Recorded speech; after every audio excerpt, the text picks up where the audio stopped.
gloves, you know will do so. If upon her drink she stumbled, on what string was always treading. If her hair is rather tumbled, still 'twill be a pretty wedding. Such a pretty, pretty wedding. Such a very, very pretty wedding. Won't it be a pretty wedding? Won't it be a pretty, pretty wedding? Such a pretty, pretty wedding. Such a pretty wedding. Such a charming, charming wedding.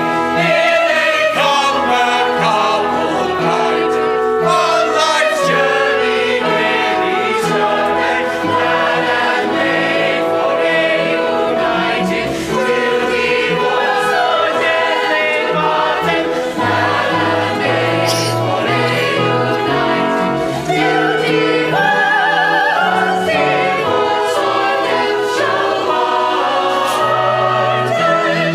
Here they come, the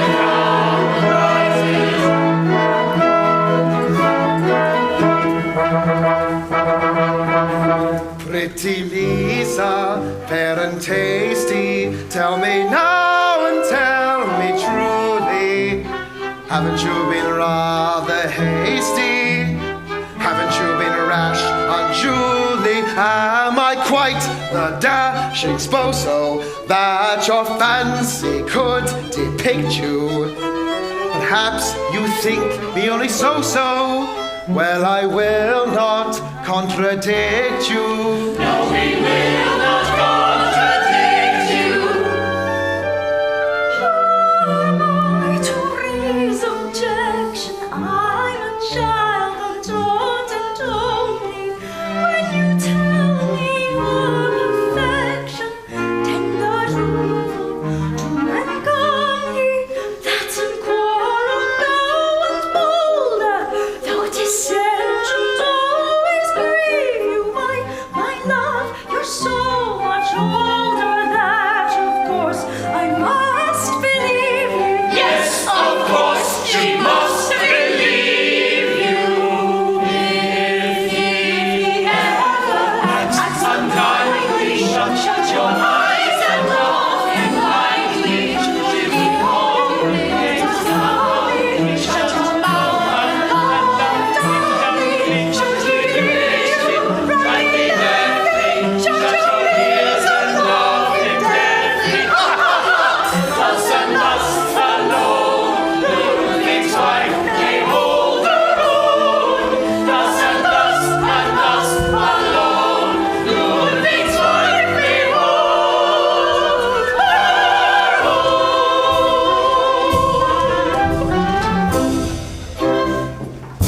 Hello. Surely I'm not late. Oh, but dear me, you're all at breakfast. Has the wedding taken place? My good girls, one at a time, I beg.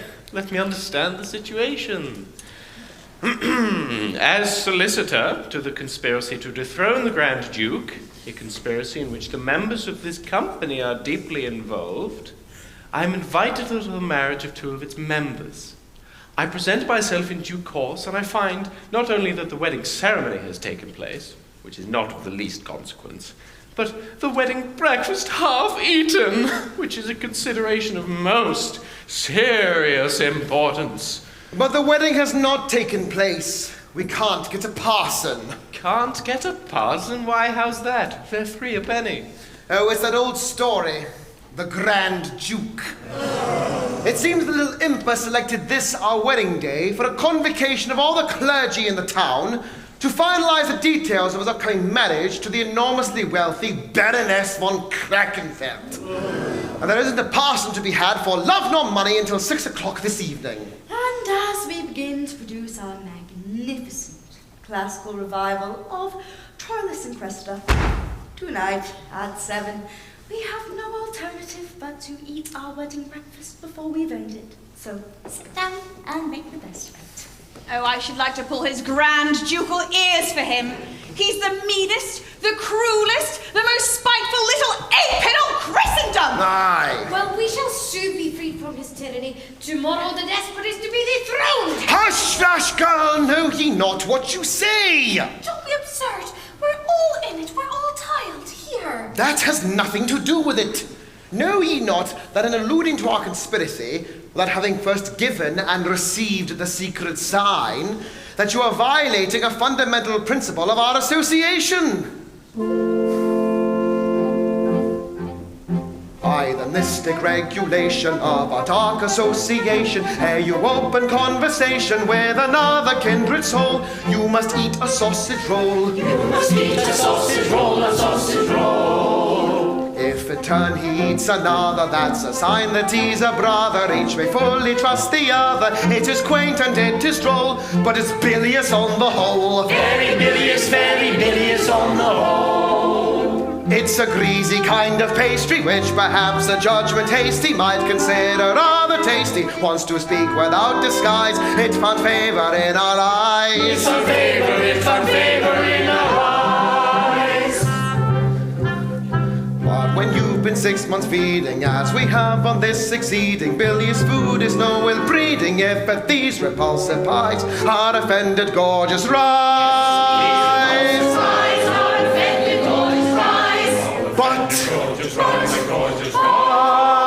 By the mystic regulation of our dark association, when you open conversation with another kindred soul, you must eat a sausage roll. You must eat a sausage roll, a sausage roll, A sausage roll, a sausage roll, a roll, a sausage roll,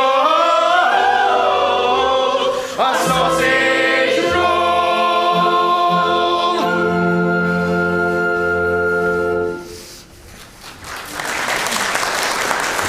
Oh, bother the secret sign.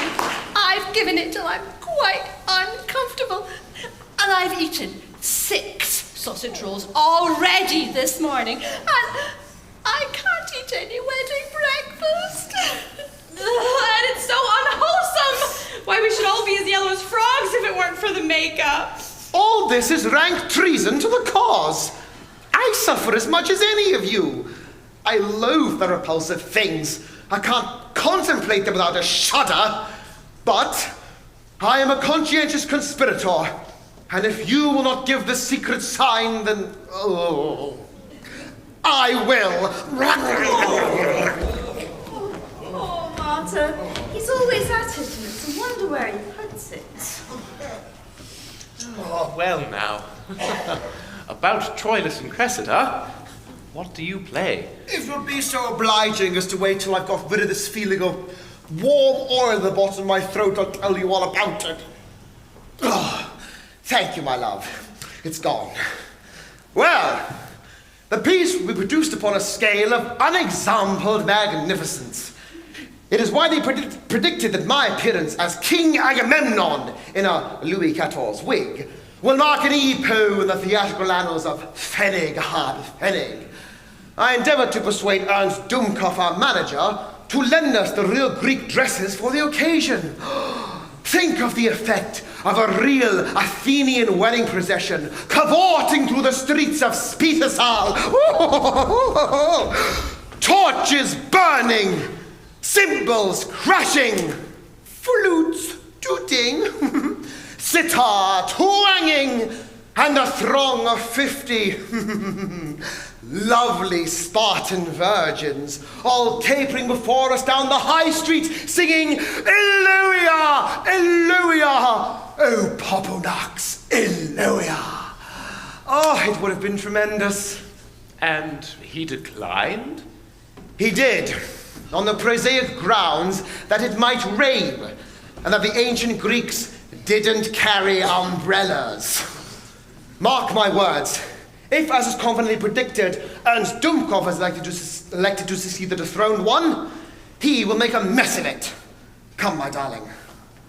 He's sure to be elected. His whole company has promised to plump for him on the understanding that all the places about the court are filled by members of his troupe, according to professional precedents.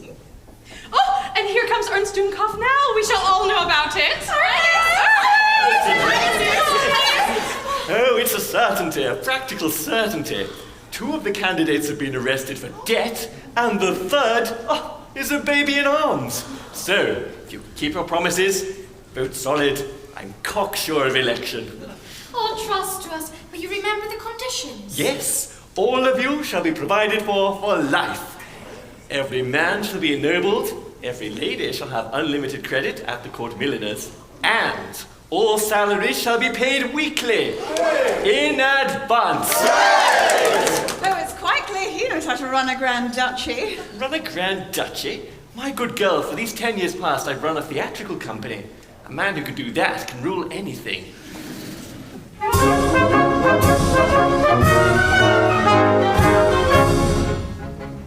Were I a king in very truth, and had a son, a guileless youth, in probable succession,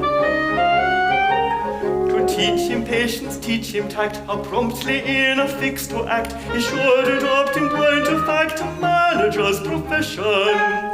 To that condition he should stoop, despite a two-fond mother, with 8 or 10 stars in his troop, all jealous of each other, all jealous of each other. Oh, the man who can rule a theatrical crew, its member a genius and some of them too, and manage to humor them early and late, can govern this company state. The man who can rule a theatrical crew, its member a genius and some of them too, and manage to humor them early and late, can govern this state.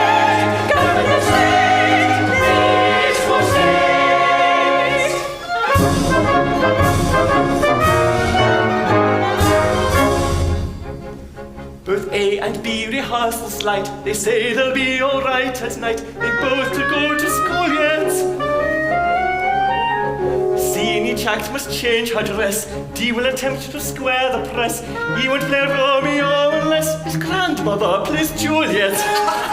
F claims all hoydens as her rights. She's played them 30 seasons, and G must show herself in tights for 2 convincing reasons, 2 very well-shaped reasons.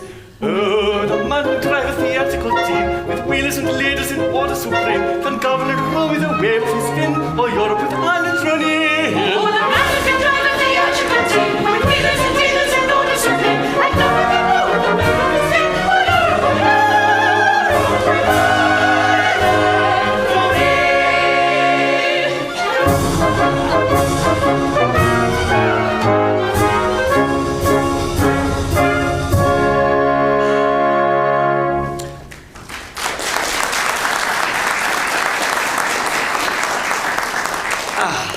Elected by my fellow conspirators to be Grand Duke of Fenwick-Halfenwick, as soon as the contemptible little occupant of the historical throne is deposed. Now, there is promotion indeed. Instead of playing Troilus of Troy for a month, I shall play Grand Duke of Fenwick-Halfenwick for a lifetime. Yet, am I happy? No, far from happy. Oh, the lovely English comedienne, the beautiful Julia, whose dramatic ability is so overwhelming that our audiences forgive even her strong English accent. That rare and radiant being treats my respectful advances with disdain unutterable. And yet, she is haughty and ambitious. It may be that the splendid change in my fortunes may work a corresponding change in her feelings towards me. Herr Doctor, a word with you, if you please. Beautiful English maiden. Oh, no compliments, I beg. I desire to speak with you on a purely professional matter. So if we could please dispense with the allusions to my personal appearance, which only tend to widen the breach that already exists between us. My only hope shattered. The haughty Londoner still despises me. It shall be as you will. I understand that the company is likely to elect you to the throne on the understanding that the roles around court are to be filled by members of your theatrical troupe. That is so. Then, all I can say is that puts me in an extremely awkward position. I don't see how it concerns you. Why, don't you see? As your leading lady, I am contractually obligated, under serious penalty, to play the leading part in all of your productions. Well? And the leading part in this production will be the Grand Duchess. My wife? But that's a different way of expressing the same idea. I scarcely dare even to hope for this. Oh, and as your leading lady, you will be mean enough to hold me to the terms of my agreement. Oh, it is so like a man! Still, there is no hope for it. I shall have to do it. She's mine. But do you really think you would care to play that part? Oh, care to play it? Certainly not. But what am I to do? Busyness is busyness, and I am bound by the terms of my agreement. For a long run, mind you, a run that may last many, many years. No understudy, and, once embarked upon, no throwing it up. Ah, we are used to the long runs in England. They are the curse of the stage. Why? What did you suppose I was going to play? But, do you think the part of the Grand Duchess will be good enough for you? I should think so. It is a very good part in Gerolstein, and ought not to be a bad one in Fanny Halfpenny. Yes, but considering your strong personal dislike to me, and your persistent rejection of my repeated offers, won't you find it difficult to throw yourself into the part with all the impassioned enthusiasm that the character seems to demand? Remember, it's a strongly emotional part, with long and repeated scenes of tenderness, rapture, adoration, devotion, all in luxuriant excess, and all of the most demonstrative description. My good sir, I can assure you that my good sir, I have made it a personal rule never to allow private feeling to interfere with my professional duties.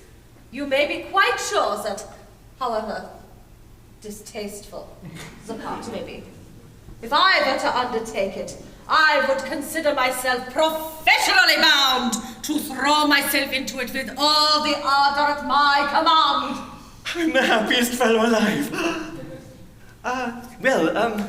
Would you have any objection to give me some idea, if only a mere sketch, of how you intend to play it? It would be extremely interesting to me to know your conception of the part of my wife. How would I play it? How would I play it?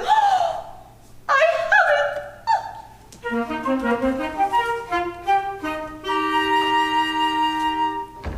How would I play this part? The Grand Duke's bride, or rancor in my heart, I'd duly hide. I drive it from my recollection, and then you with a mock affection, well calculated to defy detection. That's how I play that part, the Grand Duke's bride. With many a winsome smile, I'd venture woo. With gay and girlish guile, I'd frenzy you. I'd madden you away in my caressing, like turtle lovers love confessing, that it was more no matter what they guessing. With so much winsome guile, I'd pinch and woo. Did any other maid with you succeed? I'd pinch the forward chain, I would indeed. With jealous frenzy agitated, which would of course be simulated. I make a wish it never been created. I make a wish it never been created. I make a wish it never been created. Did any other maid with you succeed? And should there come to me some summer's hands, with all that childish glee of innocence,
seek.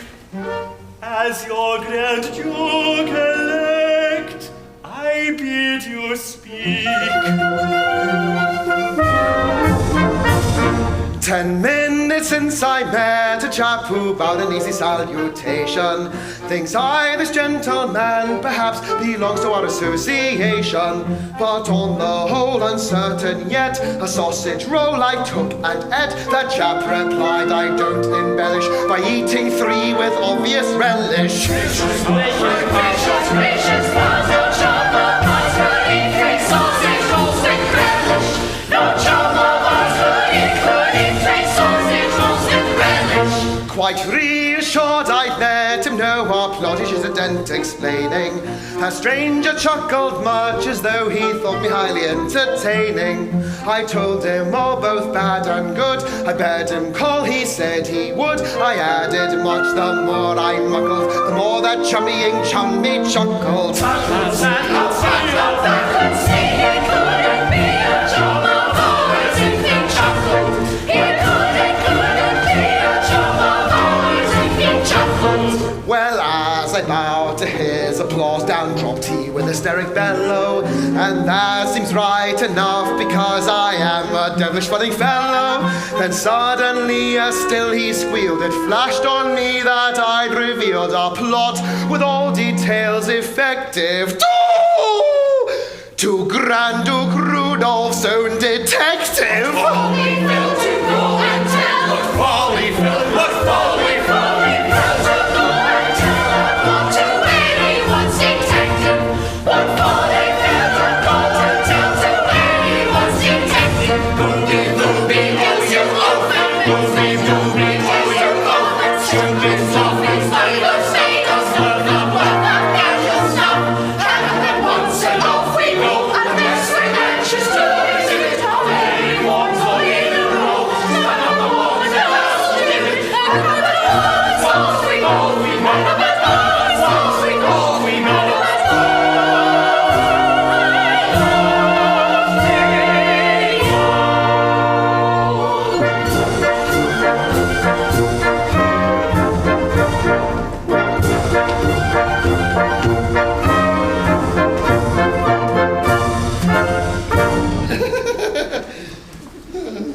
Well, there goes our precious plot. All up, pop, bang, fizzle, done for. Yes, but fancy me picking of all people to make a component out of the Grand Duke's private detective. When you think about it, really, it's rather devilishly funny. Come to think of it, it's extremely injudicious to admit into a conspiracy every pudding-headed baboon who presents himself. Oh, yes, I should never do that.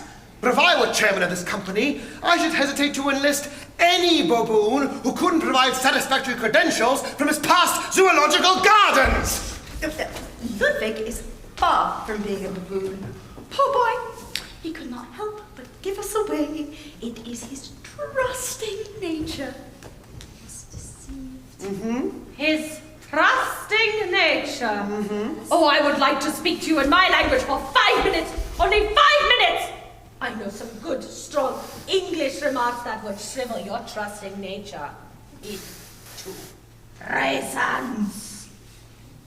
Only you wouldn't understand them. Here we see the disadvantages of a neglected education. I suppose you'll never be my Grand Duchess now. Grand Duchess, my good friend, if you don't produce the piece, how can I play the part? True. You see what you've done. But my good sir, you fail to understand. The man ate 3 sausage rolls. Keep that fact plainly before you. 3 large sausage rolls. Lots of people eat sausage rolls who are not conspirators. Well, then they shouldn't. It's bad form. It's not the game. When a member of the human family proposes to eat a sausage roll, it is his duty to ask himself, am I a conspirator? And if upon reflection he finds that he is not a conspirator, then he is bound by honor to select some other form of refreshment. Oh, of course he is. One must always play the game. What are you grinning at, you greedy old man? Nothing. Don't mind me. It is always amusing to the legal mind to see a parcel of laymen bothering themselves about a matter which, to a trained lawyer, presents no difficulty whatever. No difficulty? None whatever. The way out of it is quite simple. Simple? Certainly. Now, attend. In the first place, you two men fight a statutory duel. A statutory duel? Statutory duel? Ugh, what crackjaw language this German is. Never heard of such a thing. It is true that the practice has fallen into abeyance through disuse, but all the laws of Pfennig Hub Pfennig run for 100 years when they die a natural death, unless in the meantime they have been revived for another century. The law that institutes the statutory duel was instituted 100 years ago. So, and as it has never been revived, it expires tomorrow. So you're just in time. But what is the use of speaking to us of statutory duels? But none of us know what a statutory duel is. Mm-hmm. Don't you? Mm-hmm. No? Then I'll explain.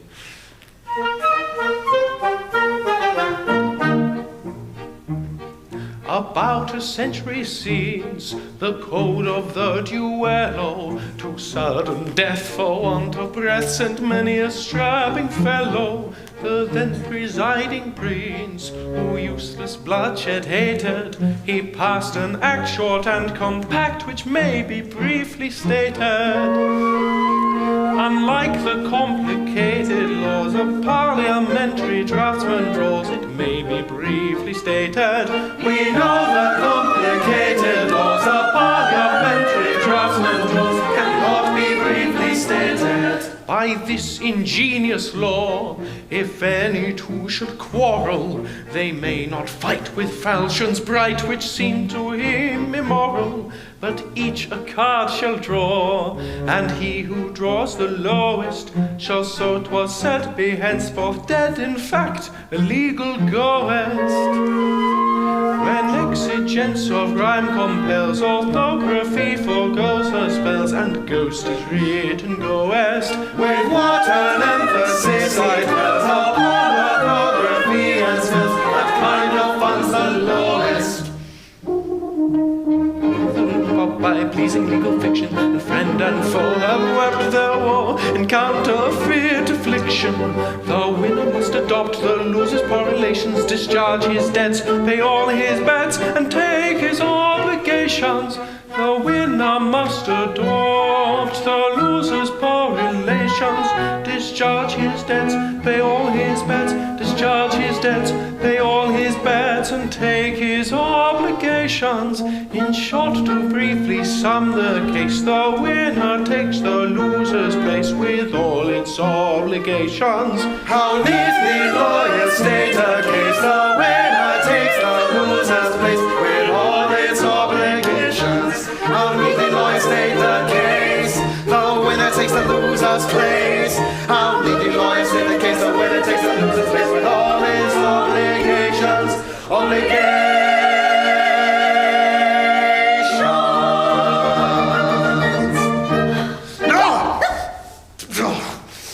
I see. So the man who draws the lowest card dies. Ipso facto, a social death. Oh. He loses all his civil rights. His identity disappears. The revising barrister expunges his name from the list of voters, and the winner takes his place, whatever it may be, discharges all his functions, and adopts all his responsibilities. Well, that's all very well, but it only protects one of us. What's to become of the survivor? Yes, that is a very good point, because I might be the survivor. The survivor goes at once to the Grand Duke, and in a burst of remorse denounces the dead man as the moving spirit of the plot. He is accepted as king's evidence, and as a matter of course receives a free pardon. Tomorrow, when the law expires, the dead man will, ipso facto, come to life again.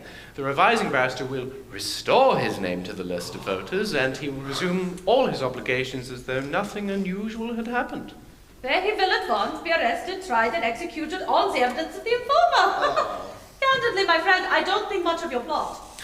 Dear, dear, dear, the ignorance of the laity.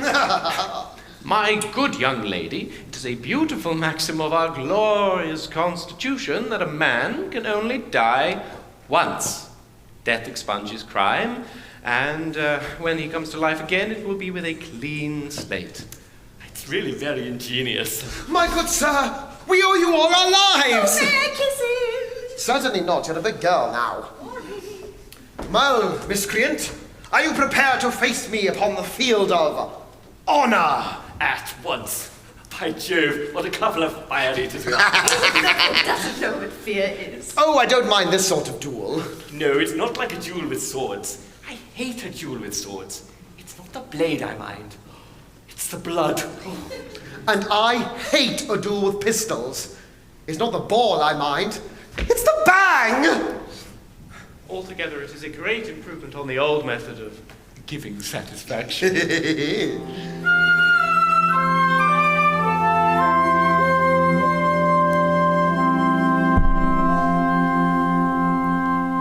Strange the view some people hold, two young fellows quarrel. There they fight for both are bold. Rage of both is uncalled. Both are stretched out stark and cold. Prithee, where's the moral? Ding, ding, dong, ding, dong, dong. Ding, ding, dong, ding, dong, dong. There's an end to further action, and this barbarous transaction is described as satisfaction. Ha ha, ha ha, satisfaction.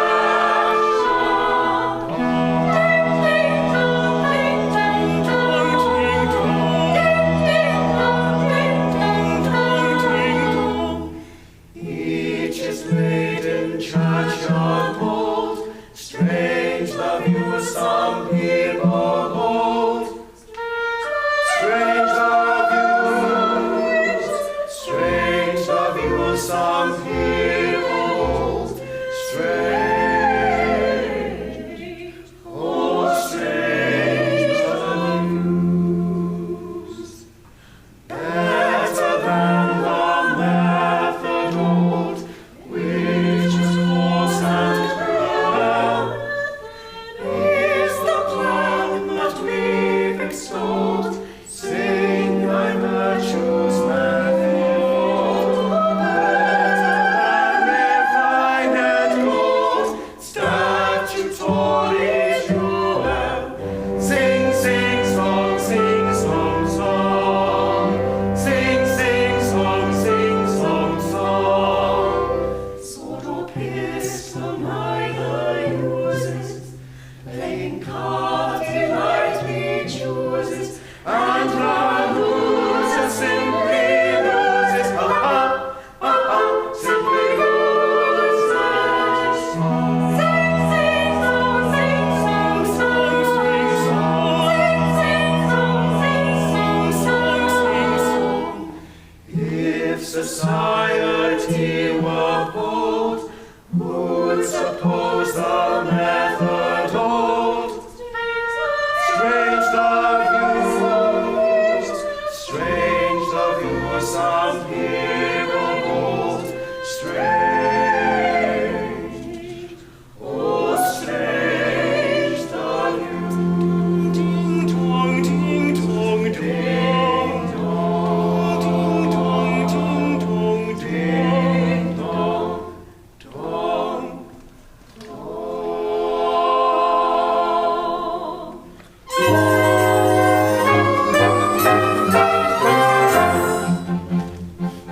Now take a card with heart of grace, whatever our fate, let's play our parts.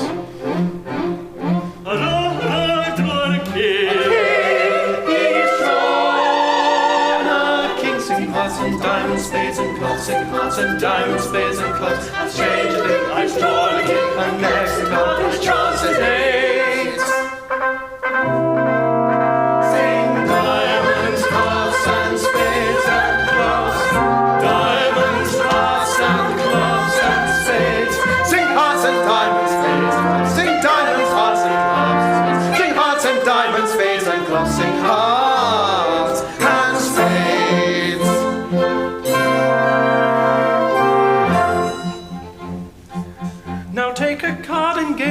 sing how little you care for fortune's rubs. Hurrah, hurrah, I've drawn an ace. I've drawn an ace. Sing hearts and diamonds, spades and clubs. Sing hearts and diamonds, spades and clubs. I've drawn an ace. Good fortune too. Sing diamonds, hearts and spades and clubs. Diamonds, hearts and clubs and spades. Sing hearts and diamonds, spades and clubs. Sing diamonds, hearts and clubs and spades. Sing hearts and diamonds, spades and clubs. Sing hearts and spades.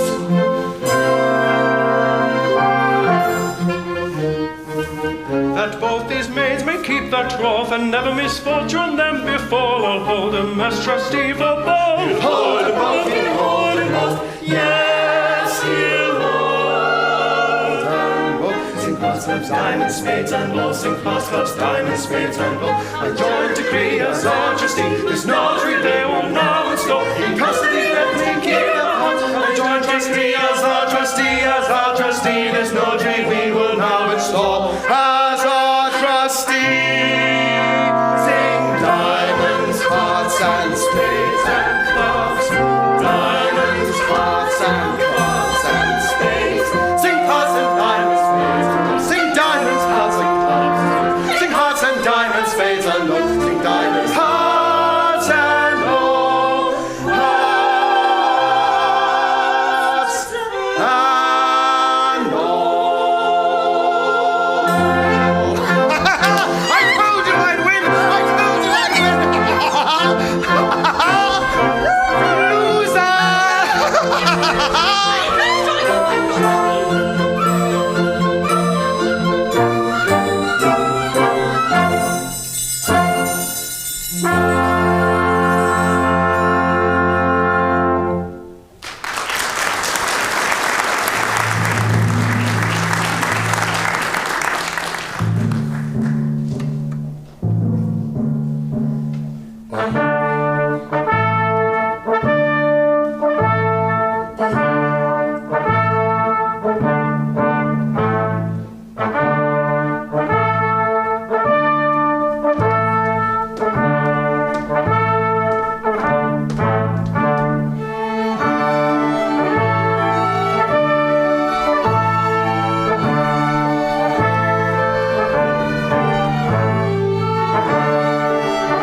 professors of monarchical autonomy. I don't indulge in levity or compromising bonhomie, but dignified formality consistent with economy. Above all other virtues I particularly prize. I never join in merriment, I don't see joke or japepenny. I never tolerate familiarity and shapepenny. This joined with an extravagant respect for tuppence halfpenny, a keynote to my character sufficiently supplies.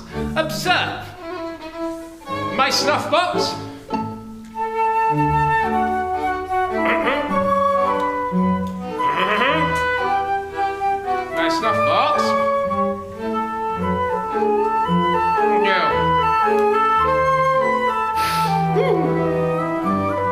That incident a keynote to my character supplies. I weigh out tea and sugar with precision mathematical. Instead of beer, a penny each, my orders are emphatical. Extravagance unpardonable, any more than that I call. But on the other hand, my ducal dignity to keep, or courtly ceremonial, to put it comprehensively, I rigidly insist upon, but not, I hope, offensively, whenever ceremonials can be practiced inextensively. And when you come to think of it, it's really very cheap. Observe. My handkerchief. Now.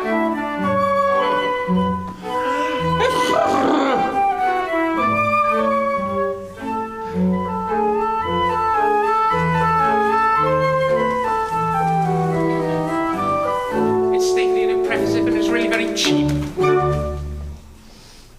Now, my Lord Chamberlain, as you are aware, my marriage to the wealthy Baroness von Krackenfeld takes place tomorrow, and you will be good enough to see that the rejoicings are on a scale of unusual liberality.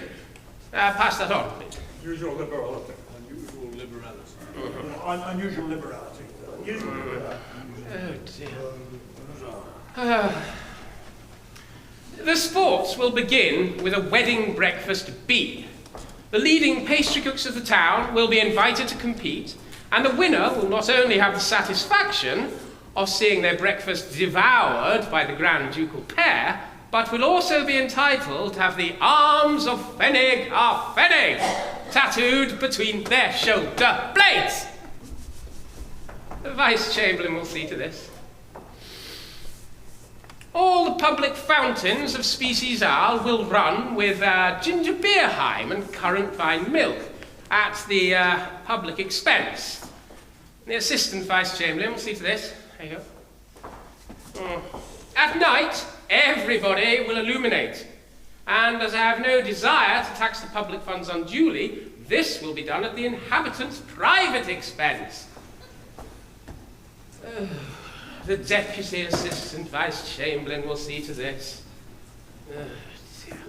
All my Grand Ducal subjects should wear new clothes, and the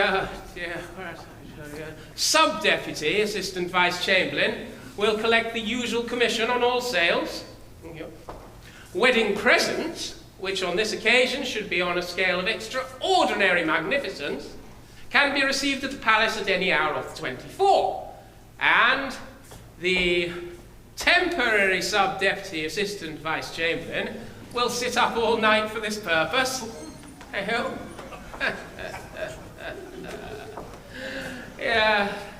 The entire population is commanded to enjoy themselves, and with this view, the acting temporary Assistant Sub-Deputy, whatever, will sing comic songs in the marketplace from noon till nightfall.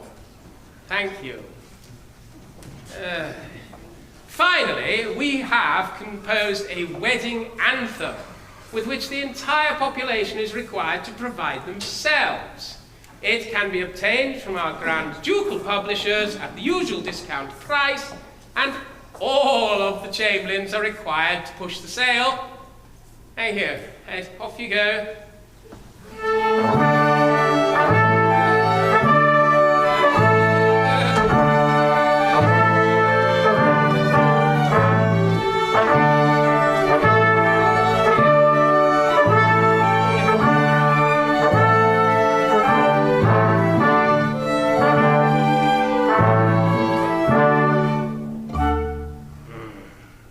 I don't feel at all comfortable. I hope I'm not doing a foolish thing in getting married.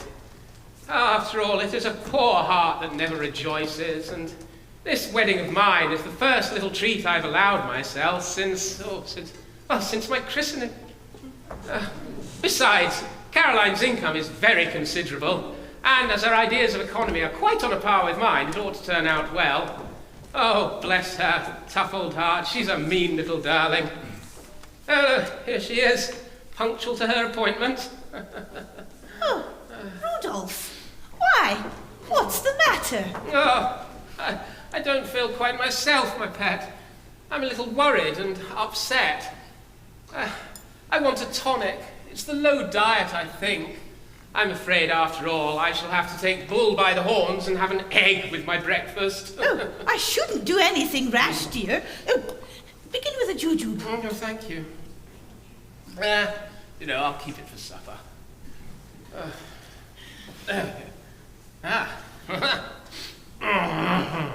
Rudolph? Dent? What in the world are you thinking of? Well, I was thinking of embracing you, my dear. Just as a cheap little treat. What, here? In public? Really? You have no sense of delicacy. Oh, no sense of delicacy, Bonbon? No, I can't make you out. When you courted me, all your courting was done publicly in the marketplace. When you proposed to me, you proposed in the marketplace. And now that we're engaged, you seem to desire that our first tete-a-tete should occur in the marketplace.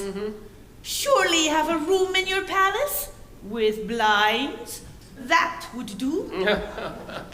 Oh, my dear, I can't. You see, I'm bound by my own decree. Your own decree? Why, yes. You see, like all the houses that give onto the marketplace belong to me. But the drains, which date back to the realm of Charlemagne, want attending to, and the houses wouldn't let.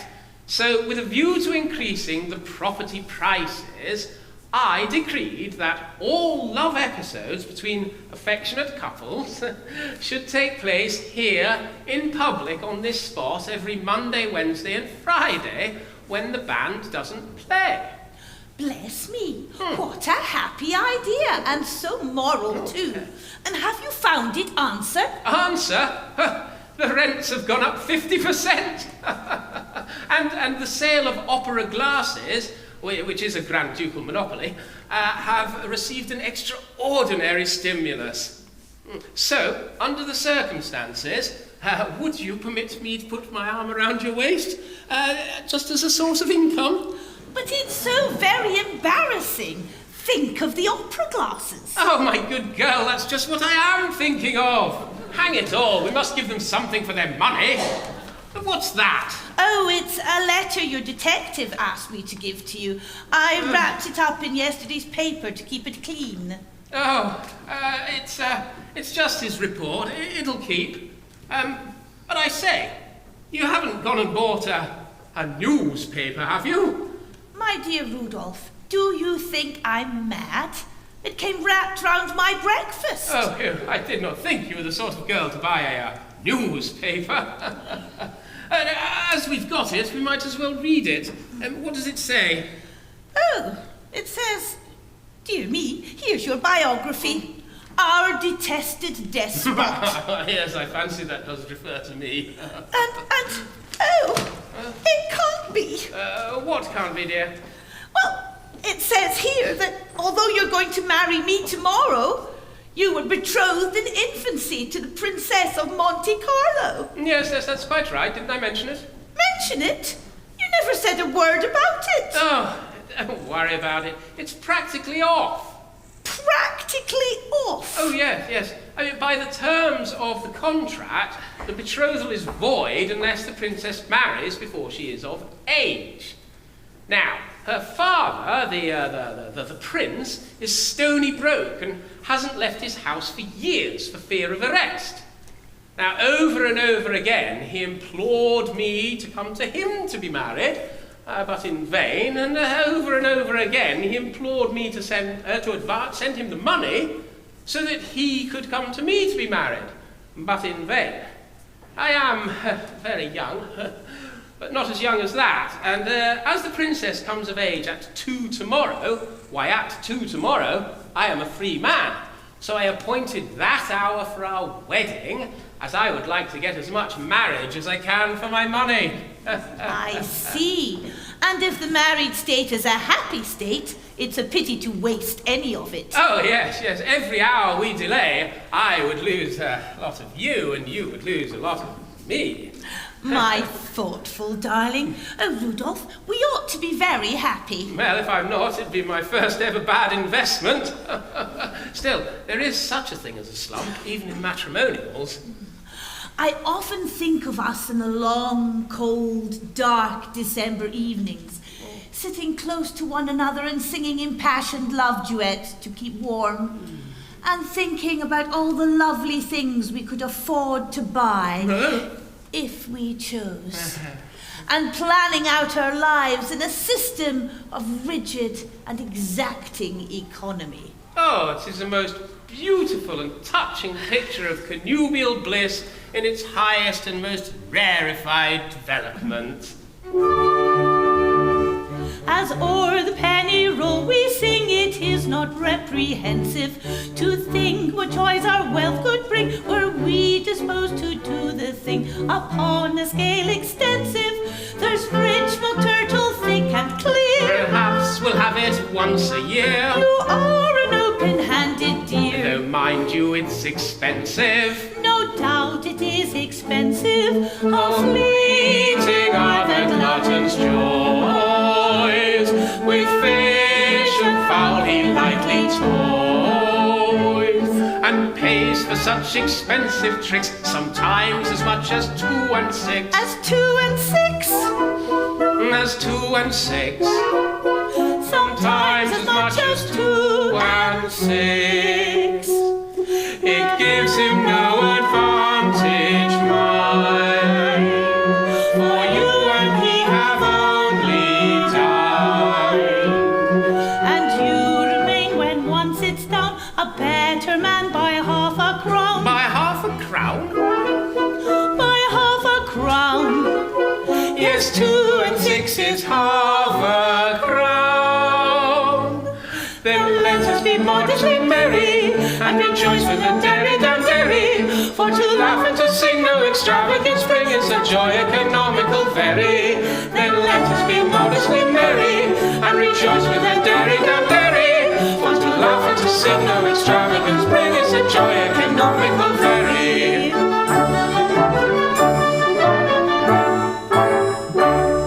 Although, as you're of course aware, I never try to hide it, I moisten my insipid fare with water which I can't bear. Nor I can't abide it. This pleasing fact our souls will cheer with £50,000 a year. We could indulge in table beer. Get out! We could, I've tried it. Yes, of course you've tried it. Oh, he who has an income clear Of £50,000 a year can purchase all his fancy love, conspicuous hats, 2 shilling gloves. 2 shilling gloves. Yes, 2 shilling gloves. Just think of that 2 shilling gloves. Cheap shoes and ties of gaudy hue, and Waterbury watches too.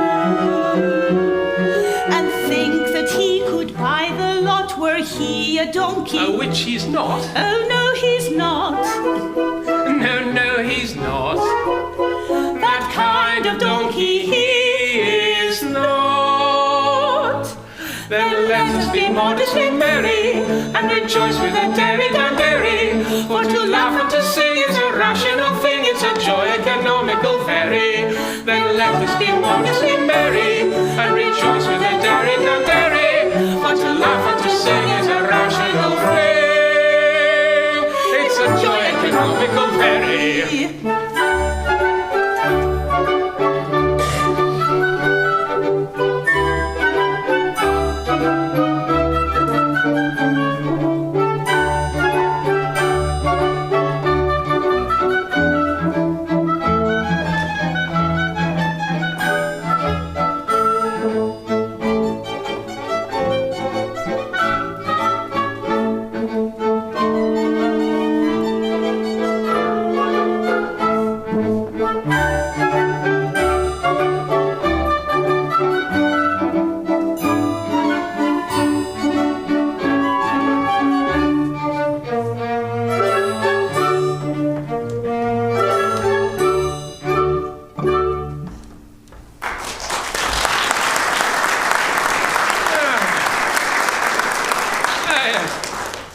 my detective's report. Let's have a look at this. Oh, what's this? Another conspiracy. A conspiracy to depose me. And my private detective was so convulsed with laughter at the notion of a conspirator selecting him as a confidant that he was unable to arrest the malefactor. Why, it'll come off. Oh, this is what comes of engaging a detective with a keen sense of ridiculous. Oh dear. In future I shall engage none but Scotsmen. And it's to explode tomorrow. Oh, but that's my wedding day. Oh, Caroline! Oh dear. Oh, this is perfectly frightful. What is to be done? I don't know. I need to keep cool and think, but you can't think when your veins are full of hot soda water and your brain is fizzing like a firework and all of your faculties are jumbled in a perfect whirlpool of tumblication. Oh, and I'm going to be ill. I know I am. Oh, I've been living too low. I'm going to be very ill indeed.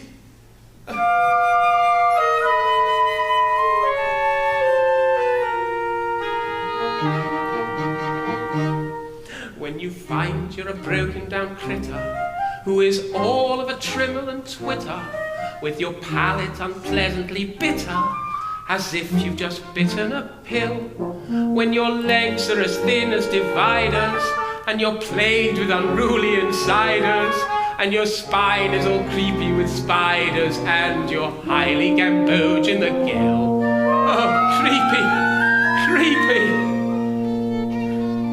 When you've got a beehive in your head, and a sewing machine in each ear, and you feel that you've eaten your bed, and you've got a bad headache, a headache down here.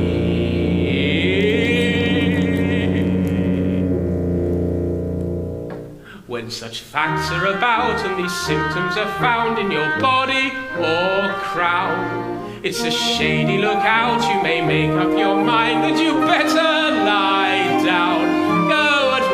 Go at once and lie down.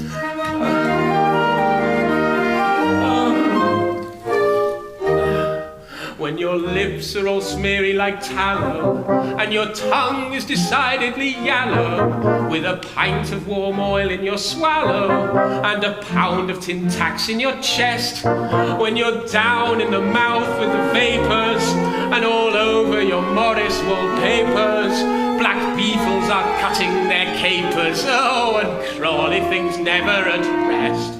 Oh, crawly things, When you doubt that your head is your own, and you jump when an open door slams, well, you've got to a state that is known to the medical world as Jim Jam. When these symptoms are found in your body or head, they're not easy to quell. You may make up your mind you are better in bed, for you're not at all well. No, you're not at all well, not at all well.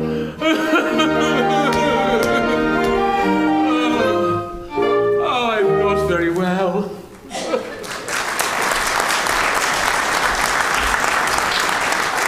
Now, for my full pardon and confession. They say the Duke was seen dancing duets in the marketplace, but I don't see him anywhere. Ah! Hello? What's this then?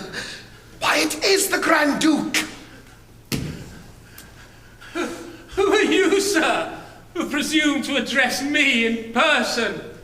If you have anything to communicate, you must fling yourself at the feet of my acting temporary sub-deputy assistant vice-chamberlain, who will fling himself at the feet of his immediate superior, and with successive foot flingings through the various grades, your communication will, in course of time, come to my august knowledge. But when I address your highness and inform you that before you You have the most unhappy, the most unfortunate, the most utterly miserable man in your whole dominion. You? The most miserable man in my whole dominion? How can you have the face to say such a thing?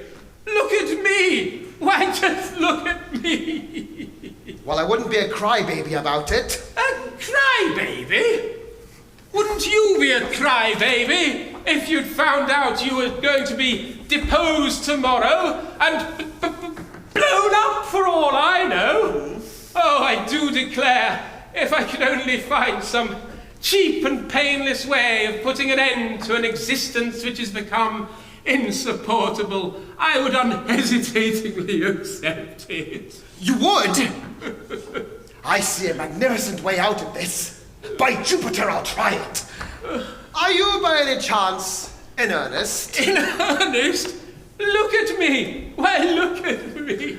Well, if you really are in earnest, if you wish to escape from this impending, this horribly unspeakable catastrophe without trouble, danger, pain, or expense, then why not resort to a statutory duel? A statutory duel? Mm-hmm. The act is still in effect, but it expires tomorrow. You fight, you lose, you are dead for a day. Tomorrow, when the act expires, you will come to life and resume your grand duchy as though nothing had happened. In the meantime, the explosion will have taken place, and the survivor will have had to bear the brunt of it. Well, I mean, that's all very well, but who would be fool enough to be the survivor? Accentuated by an overwhelming sense of loyalty to your grand ducal person, I unhesitatingly offer myself to be the subject of your victim's fury. Oh, you do? Mm-hmm. Well, that's really rather handsome of you. I dare say being blown up isn't nearly as unpleasant as you'd led to believe. Oh, yes it is. It mixes one up awfully. So suppose I were to win. Ah, now that can be easily arranged. I'll put an ace up my sleeve, you put a king up yours. When the draw takes place, you will seem to draw the lower card, and I the higher one. And there you are. But no, that's cheating. So it is! Oh well, I never thought of that. No, wait, not that I mind. But you won't go taking undue advantage of your day in office, will you? You won't go tipping people or squandering my little savings in fireworks or anything of that sort. I am hurt, sir. Really hurt by that suggestion. I mean, would you like to put down a deposit? No, I don't think I should like to put down a deposit. Or give a guarantee? Oh, a guarantee would be equally open to objection. Oh, it would be more regular. I suppose you must have your way. Still, we'll have a devil of a quarrel. Oh, yes, a devil of a quarrel. Now, just to give colour to the thing, shall I give you a sound thrashing before all the people? Oh, just say the word, it's no trouble. No, I don't think so. It's very good of you to suggest it, and I'm sure it would be very convincing, but no. Still, a devil of a quarrel. Oh, a devil of a quarrel. Yes, no half measures, big words, strong language, rude remarks. Now, the only question is, how do we summon the people? Oh, bless your heart, sir, there's no difficulty about that. They've been staring at us through these windows for the last half hour. Oh.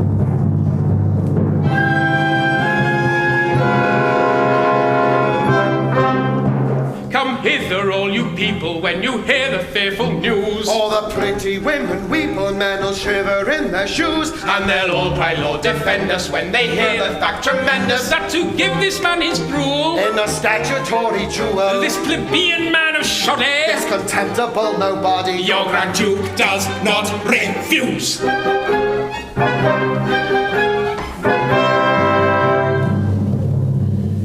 We fall 3 feet, and our muscles in a quiver, our fate we meet, with our feelings all unstrung, with our thought complete. He has managed to discover there is no retreat, there is no retreat. We shall certainly be home. Certainly be home.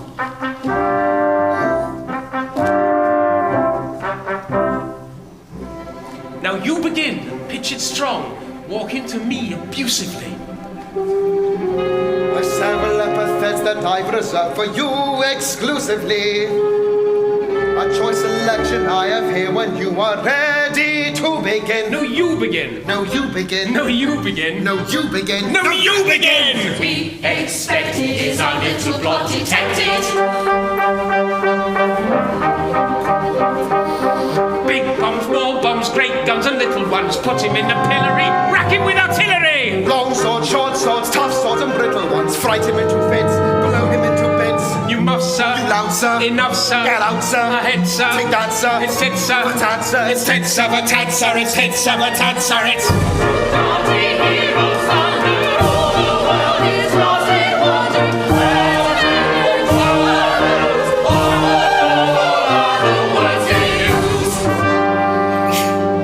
Tall snobs, small snobs, rich snobs and needy ones. Who are you alluding to? Who are you intruding to? Fat snobs, thin snobs, swell snobs and seedy ones. I'd rather think you were. To whom do you refer? To you, sir. To me, sir. I do, sir. What's these, sir? A jeer, sir. Grimace, sir. Look here, sir, a face, sir. It's tit, sir. Patat, sir. It's tit, sir. Patat, sir. It's... When two heroes once were sleeping, all the events horrific. When the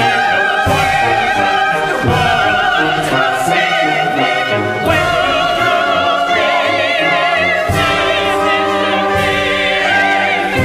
the effects horrific, the effects horrific. He has insulted He has me. insulted me. In a breath. In a breath. Fight a duel This day to we the fight death. a duel to the death. You mean, of course, by duel, verbum sat, a statutory duel. Why was that? According to established legal uses, a card apiece each bold disputant chooses. Dead as a doornail is the doll who loses. The winner steps into the dead man's shoes. Dead as a doornail is the doll who loses. The winner steps into the dead man's shoes. Agreed. Agreed. Agreed. Come, the pack. Behold it here. I'm on the rack. I quake with fear. First draw to you. If that's the case, behold the king. Behold the ace.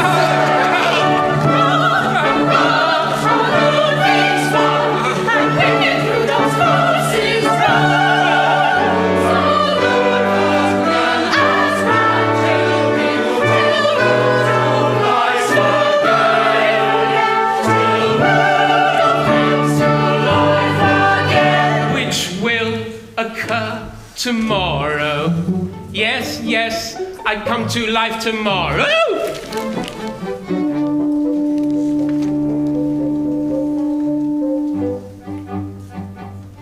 My Lord Grand Duke, farewell, a pleasant journey very to your convenient cell in yonder cemetery.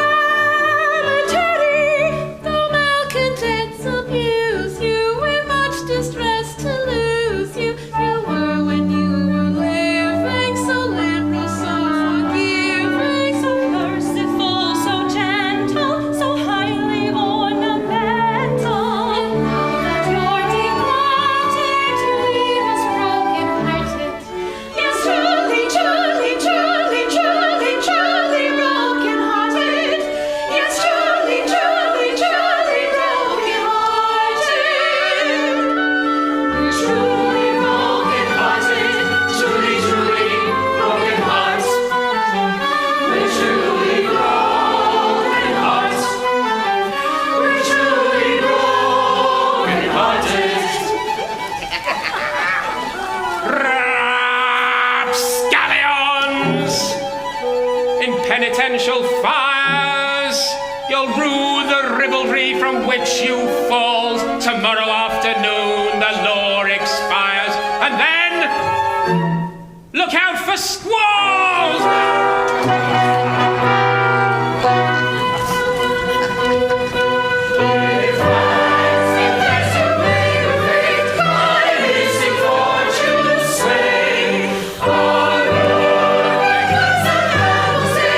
One day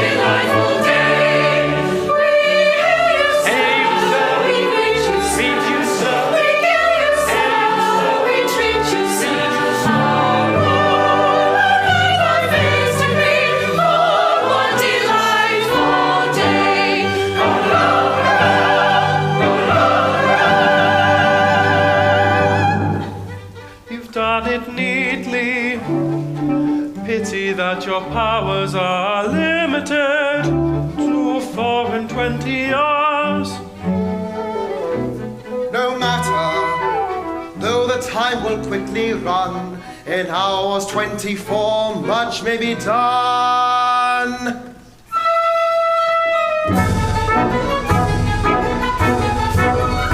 Oh, a monarch who boasts intellectual graces can do if he likes a great deal in a day, can put all his friends in conspicuous places with plenty to eat and with nothing to pay.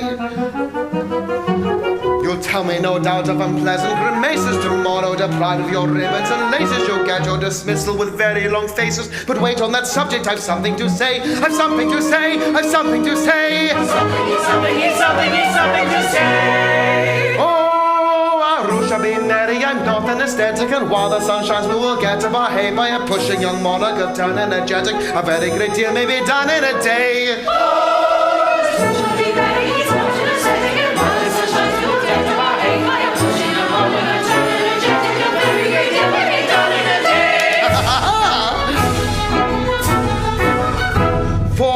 Since this measure his ancestor drew it, this law against duels tomorrow will die. The Duke will revive and you'll certainly rue it. He'll give you what for and he'll let you know why.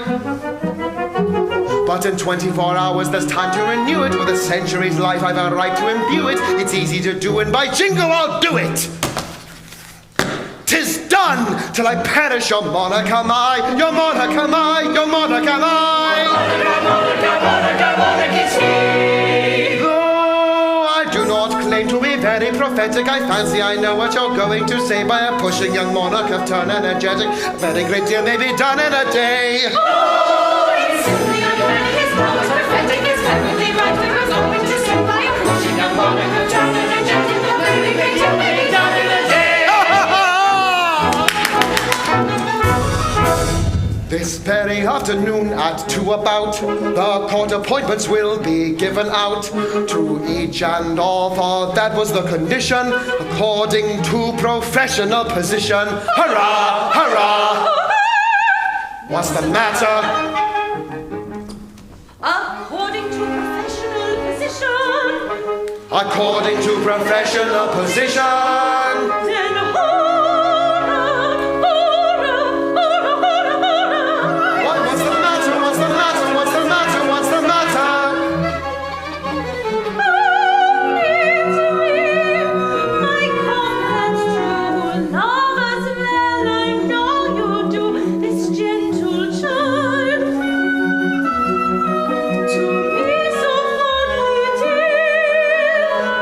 what's the matter? What's the matter? Oh, sister love, so true and deep from many an eye unused to give, hath oft been but coil locked and tear. Why, what's the matter? What's the matter? Each sympathetic heart will bruise. Then you have hearts of life of yours. Will it not that I must now impart? What's the matter? What's the matter? Our love for him is fallen in all our cursed fate, that should fall upon my Lord to break my darling's heart. What's the matter? What means our Julia by these faithful looks? Please do not keep us all on tender hooks. Now what's the matter? What's the matter? Our duty, if we're wise, we never shun. This Spartan rule applies to everyone. In theatre as in life, each has a line. This of the Grand Duke's wife. Well, what's the matter?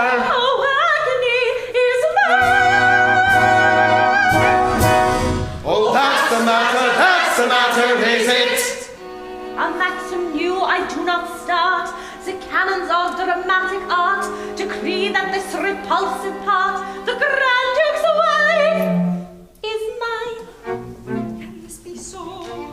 I do not know, but time will show if this be so. Time will show if this be so.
Was for the stage band.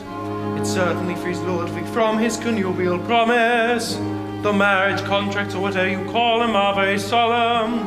Dramatic contracts which will adore, so are even more so. Dramatic contracts are very solemn. Dramatic contracts are even more so.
Child, where will she go? What will she do? That isn't your part, you know. Why, true. Depressing topics we'll not touch upon. Let us begin as we are going on. For this will be a jolly court for little and for big. From morn to night our life shall be as merry as a grig. All state and ceremony will eternally abolish. We don't mean to insist upon unnecessary polish, and on the whole I rather think you'll find a rule to knowledge. The jolly jolly jinx. The jolly jolly jinx. The jolly jolly jinx. The jolly jolly jinx. The jolly jolly jolly jolly jolly jolly jolly jolly jinx.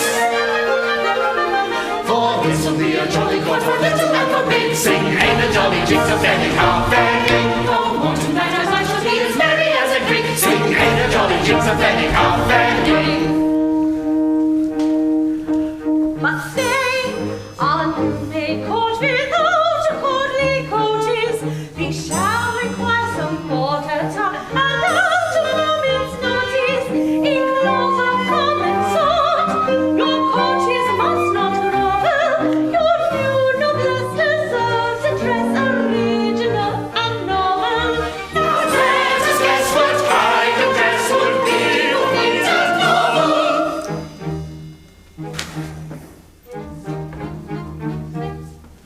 old Athens, let's exhume the necessary dresses, correct and true and all brand new the company possesses. In short, our court costume shall live in song and story, for we'll appraise the dead old days of Athens in its glory. Yes, let's appraise the dead old days of Athens in her glory. Hurrah, hurrah, hurrah, hurrah! Agreed, agreed, agreed. For this will be a jolly court for little and for big. Sing hey the jolly dicks of Benny our family. From morn to night our lives shall be as merry as a grig. Sing hey the jolly dicks of Benny our family. Hey, hey, the jolly, jolly, dicks, hey, hey, the jolly,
our ducal heartstring touches. Allow me to present your new Grand Duchess. Should she offend, you'll graciously excuse her and kindly recollect, I didn't choose her.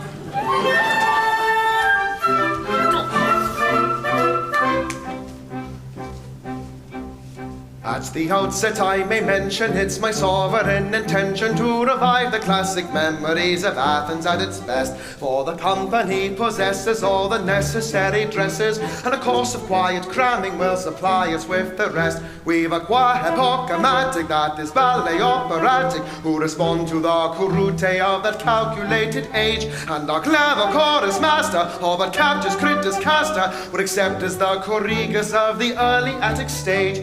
This return to classic ages is considered in their wages, which are always calculated by the day or by the week. And I'll pay 'em if they back me, oh will I and crack me, which they'll get if they prefer it at the cannons that are Greek.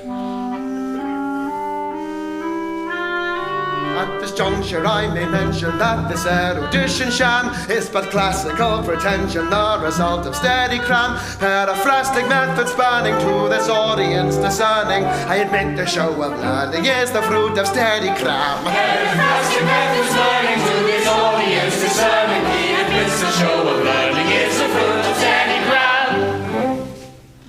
In the period Socratic, every dining room was attic, which suggests an architecture of a topsy-turvy kind. There they'd satisfy their take on a recherche called artisan, which is what they'd call their luncheon, so may you if you're inclined. As they gradually got on their drahaptus protus poton, which is attic for a steady and a conscientious drink. But they mixed their wine with water, which I'm sure they didn't order, and we modern Saxons know a trick worth two of that, I think. They came rather risky dances under certain circumstances that would shock that worthy gentleman, the licensor of plays, Corabanthian, Maniac, Tectonesia, Kobakic, and the daily rambling revels of those under-chorus days. And perhaps I better mention, lest alarming you I am, that this isn't our intention to perform a dithyram. It displays a lot of stalking, which is always very shocking, and of course I'm only mocking at the prevalence of cram. It displays a lot of stalking, which is always very shocking, and of course it's only mocking at the prevalence of cram. Yes, on reconsideration, there are customs of that nation which are not in strict accordance with the habits of our day. And when I come to codify their rules, I mean to modify, or Mrs. Grundy perhaps may have a word or two to say. For they hadn't macintoshes or umbrellas or galoshes, and a shower with the dresses must have played the very deuce. And it must have been unpleasing when they caught a fit of sneezing, but it seems of pocket handkerchiefs they didn't know the use. They wore little underclothing, scarcely anything or nothing, and the dress of coy and silk was quite transparent in design. Well, in fact, in summer weather, something like the altogether, and as there I rather fancy I shall have to draw the line. And again I wish to mention that this erudition sham is but classical pretension, the result of steady cram. Yet my classic lord aggressive, if you'll pardon the possessive, is exceedingly impressive when you're passing an exam. Yes, classic lord aggressive, if you'll pardon the possessive, it's exceedingly impressive when you're passing an exam.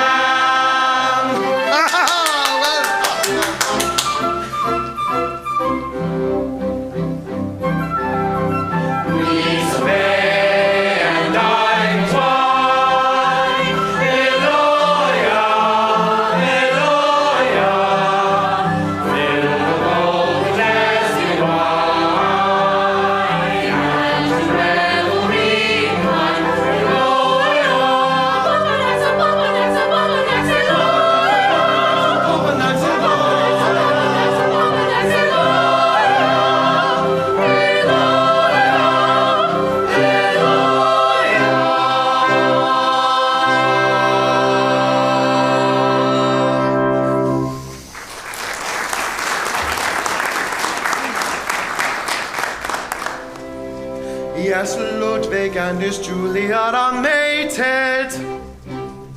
For when an obscure comedian whom the law backs to sovereign rank is promptly elevated, he takes it with its necessary drawbacks.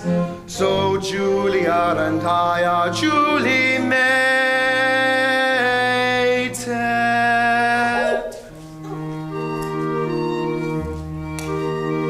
Take care of him. He's much too good to live. With him you must be very gentle. Poor fellow, he's so highly sensitive and also sentimental.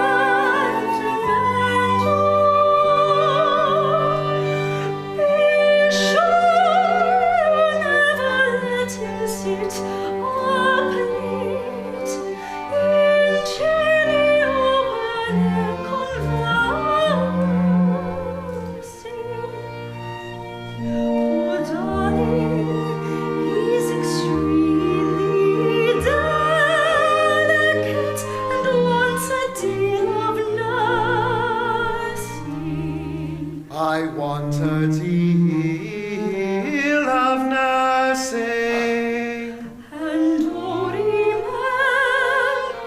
this, when he is cross with me, a flower and a kiss, a simple flower, a tender kiss, will bring him round again.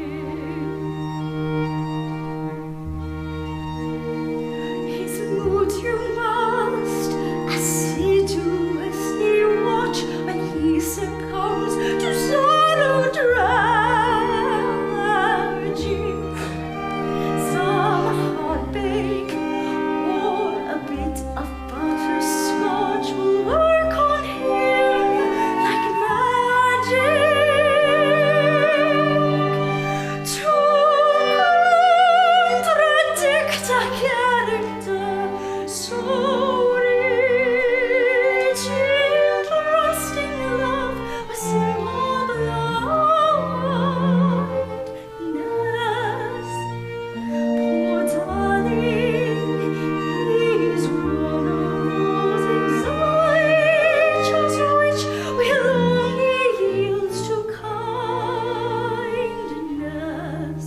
I only yield to kindness. And all the bygone bliss, and all the present pain, that flower and that kiss, that simple flower, that tender kiss, I ne'er shall give.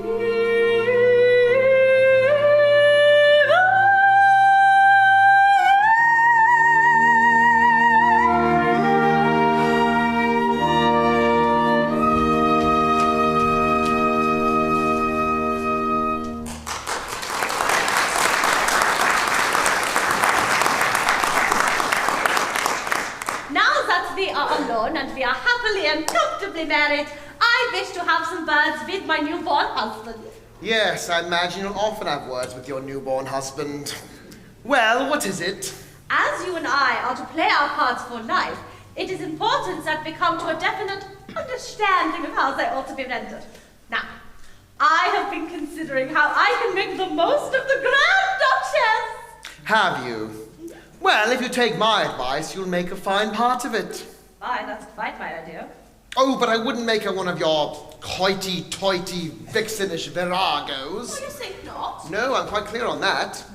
I should make her, gentle, timid, delicate, affectionate, but not too affectionate, child wife, who timidly yet anxiously coils herself around her husband's heart, but is kept in check by an almost awestruck reverence for his exalted intellectual properties and his majestic personal appearance.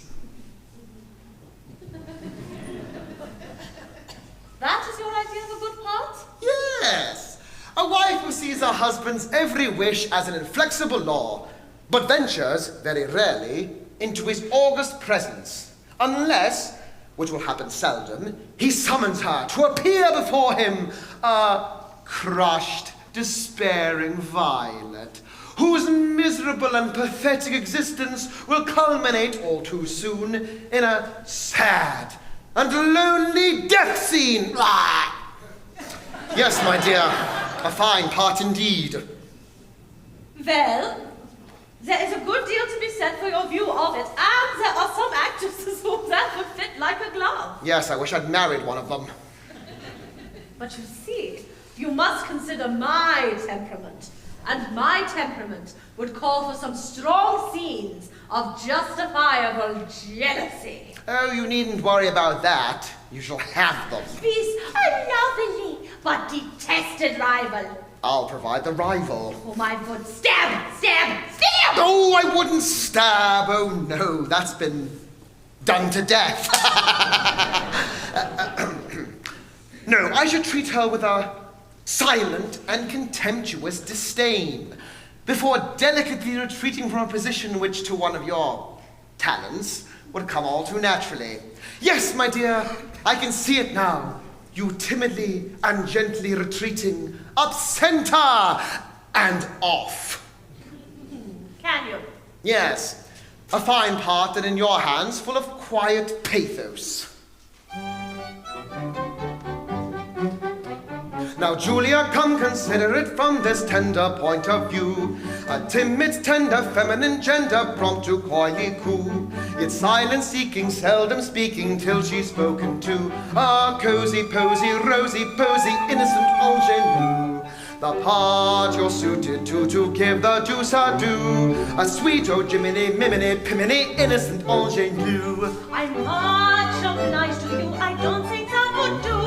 A sweet, oh, Jiminy, miminy, piminy, innocent ingenue.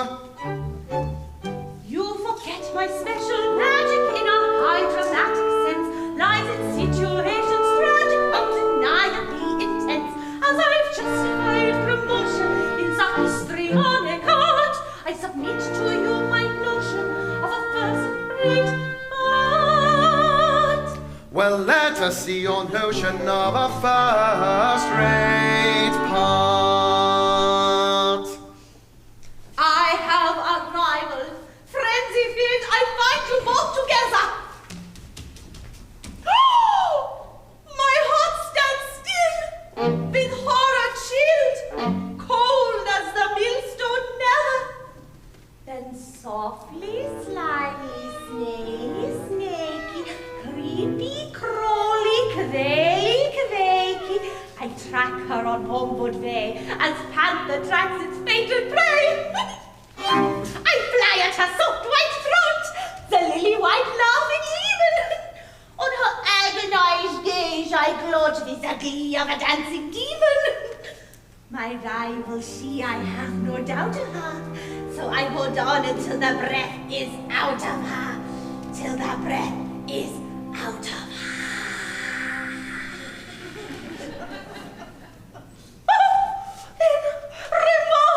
Remorse, cold, unpleasant cause, avaunt.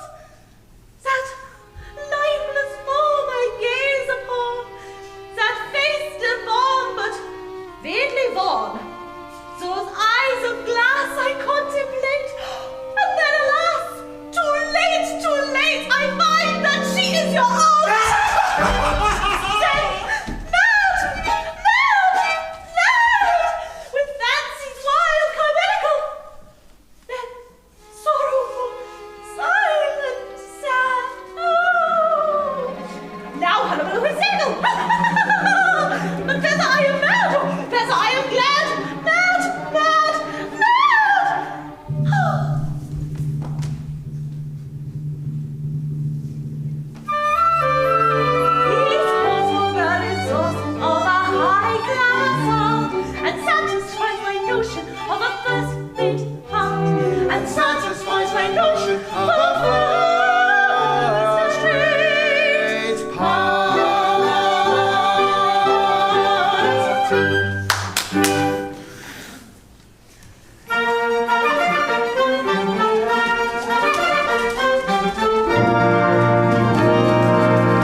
a trooper, and you've never heard such language in your life. You've never heard such language in your life. With fury indescribable I burn, with rage I'm nearly ready to explode. There'll be grief and tribulation when I learn to whom the slight unbearable is owed. For whatever may be due, I'll pay it double. There'll be terror indescribable and trouble, a hurly-burly and a hubble-bubble. I'll pay you for this pretty episode. Well, whatever may be due, she'll pay it double. It's very good of her to take the trouble, but we don't know what she means by hubble-bubble. No doubt it's an expression I'll unload. I don't, your countenance I can fix, my dear. This proves I'm not a sham. It won't, it only says Krakenfeld 6, my dear. Express your grief profound. I shan't this tone, I never allow, my love. Rudolph at once produce. I can't, he isn't at home just now, my love. He isn't at home just now. He isn't at home just now. He has an appointment particular, very. You'll find him, I think, in the town cemetery. And that's how we come to be making so merry, for he isn't at home just now. He isn't at home just now. God bless my heart and soul alive, it's impudence personified. I've come here to be matrimonially matrimonified. For any disappointment I am sorry unaffectedly, but yesterday that nobleman expired quite unexpectedly. Toll the riddle, oh, toll the riddle, oh, toll the riddle, oh, Roulette. Toll the riddle, oh, toll the riddle, oh, toll the riddle, oh, Roulette. Toll the riddle, oh, riddle, oh, riddle, oh, toll the riddle, oh, Roulette. Toll the riddle, oh, riddle, oh, riddle, oh, toll the riddle, oh, Roulette. But this is most unexpected. He was well enough at 11:30 yesterday. Yes, he died at 11:45. Bless me. How very sudden. Oh, it was very sudden. But what am I to do? I was to be married to him today. For any disappointment we are sorry unaffectedly, and yesterday that nobleman expired quite unexpectedly. Toll the riddle, oh, toll the riddle, oh, toll the riddle, oh, toll the riddle. Toll the riddle, oh, riddle, oh, riddle, oh, toll the riddle, oh, riddle. Toll the riddle, oh, riddle, oh, riddle, oh, toll the riddle, oh, riddle. So is this court mourning or a fancy ball? Well, there's a delicate mixture of both effects. It was intended to express inconsolable grief at the decease of the late Duke, and ebullient joy the accession of his successor. I am his successor. Allow me to present to you my Grand Duchess. Your Grand Duchess. Oh, Your Highness. Old frog. Recent creation, probably. We were only married but half an hour ago. I thought she seemed new to the position. I don't know who you are, ma'am, but I can assure you I can do justice to any part on the very shortest notice. My dear, under the circumstances, you are doing admirably and will improve with practice. It's so difficult to be a lady when one isn't born to it. And you stand this? Are we not allowed to pull her to pieces? No, it isn't very Greek. Be a violet, I beg.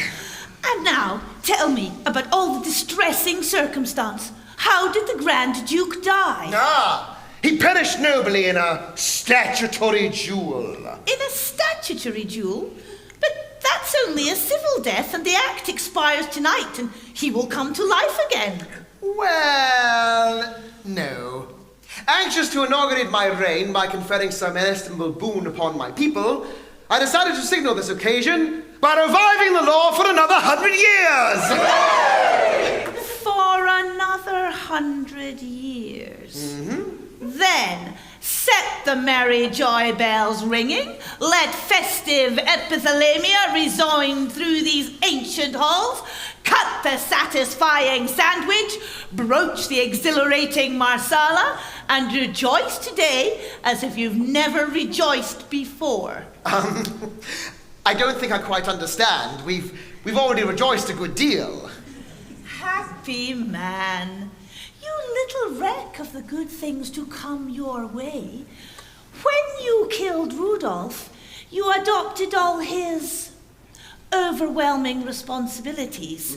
Know then that I, Caroline von Krakenfeld, am the most overwhelming of them all.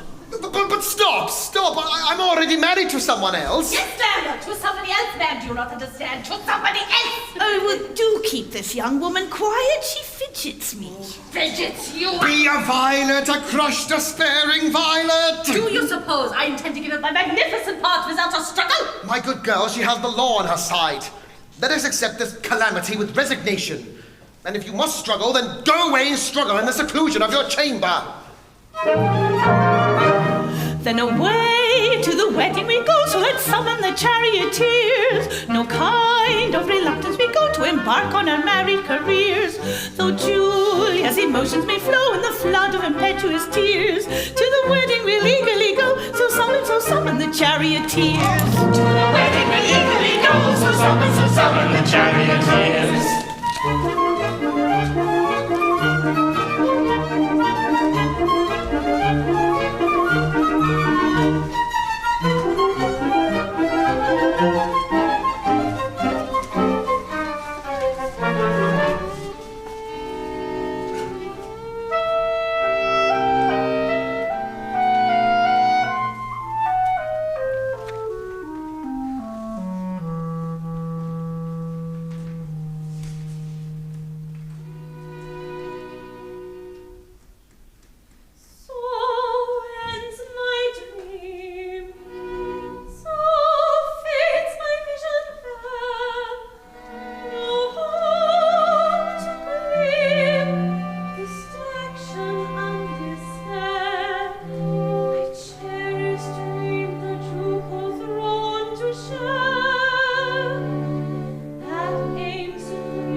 No use. I can't wait any longer. At any risk, I must gratify my urgent desire to know what is going on.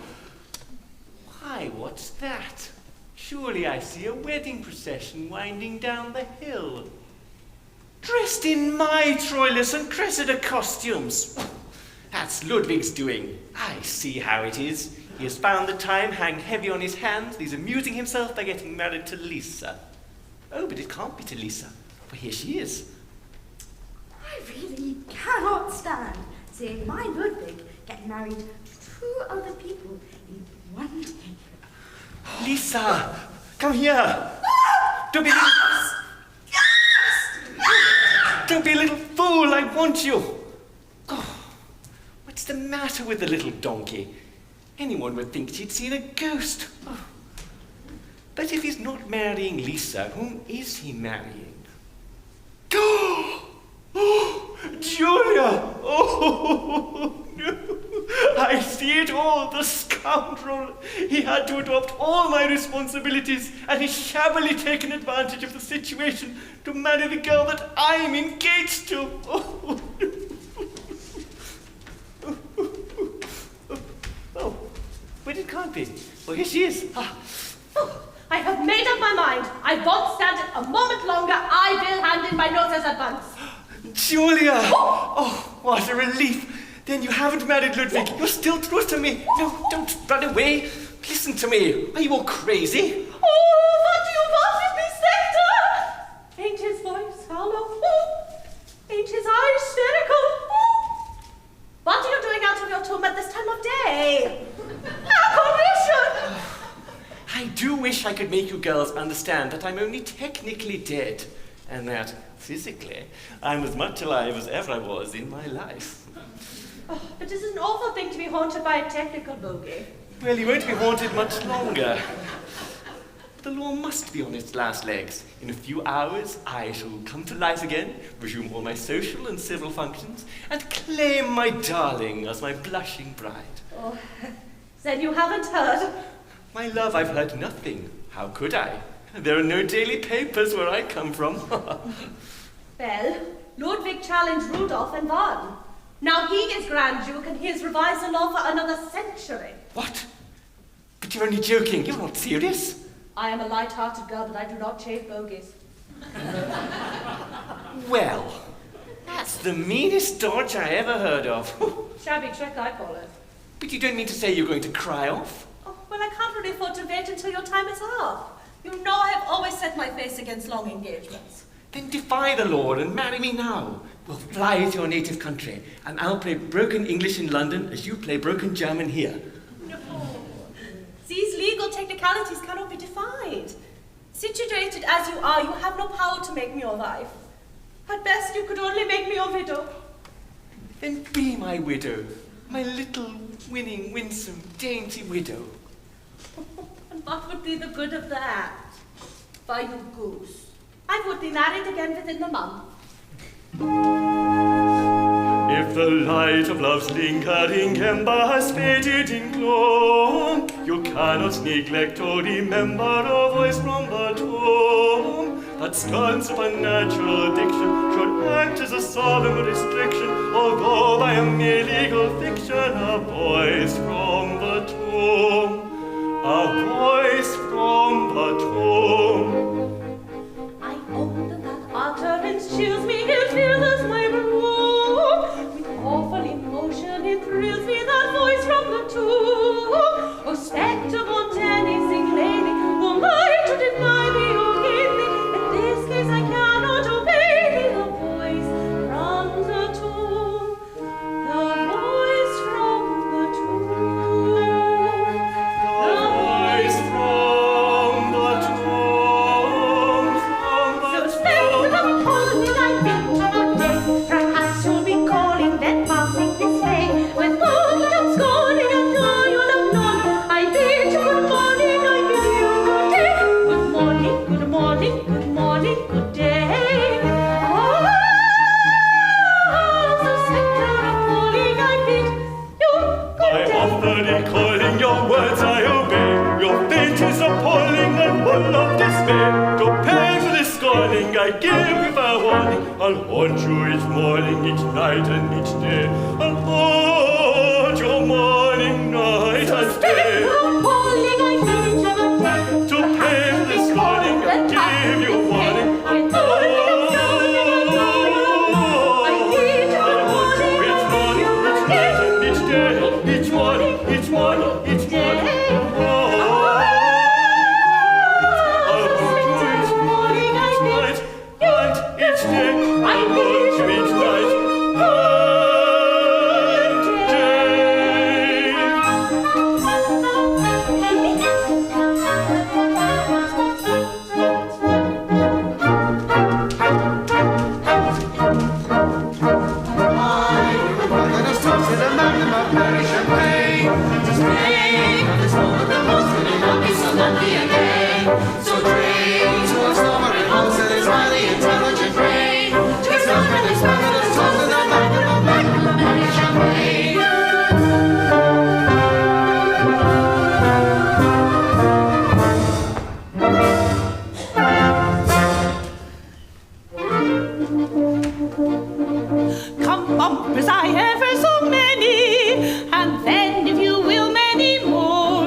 Somebody else pays the bill. Old wine is a pleasure that's hollow. When at your own table you sit, when you're thinking each mouthful you swallow has cost you a threepenny bit. So bumpers I ever so many, and then if you will many more. This wine doesn't cost us a penny, was Pommery 74. So bumpers I ever so many, and then you will many more. This wine doesn't cost us a penny, was Pommery 74.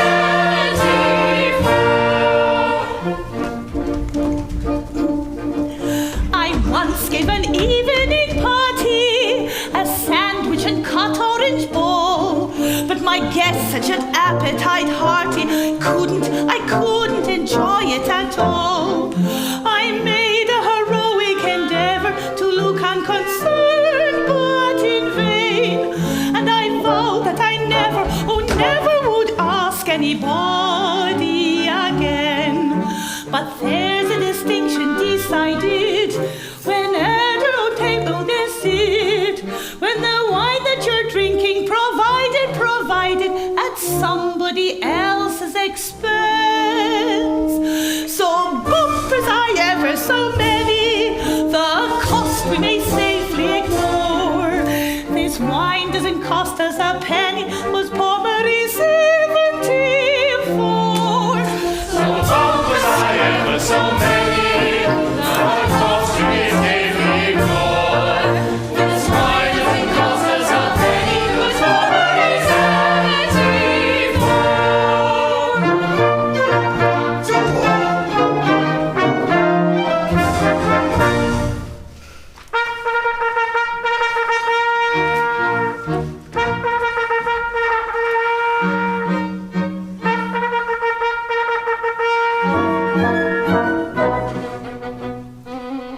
Why, who is this approaching? Upon our joy encroaching, some rascal comes a-poaching. Who's heard the wine we're broaching? Who may this be? Who may this be? Who may this be? Who may this be? Who is he? Who is he? Who is he?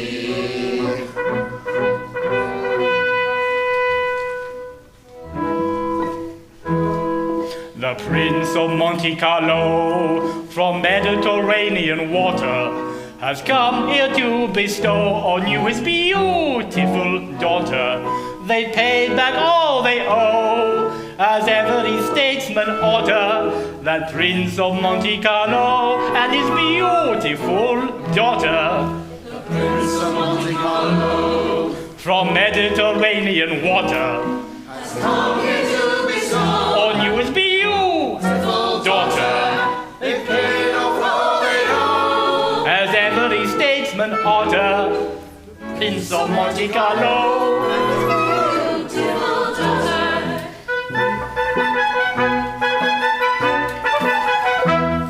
The Prince of Monte Carlo, who is so very particular, has heard that you're also for ceremony a stickler, and so he lets you know, by word of mouth or regular, the Prince of Monte Carlo, who is so very particular. The Prince of Monte Carlo, From Mediterranean water, has come here to bestow on you beautiful daughter. They paid back all they owe. As every statesman oughter. That Prince of Monte Carlo. Beautiful daughter.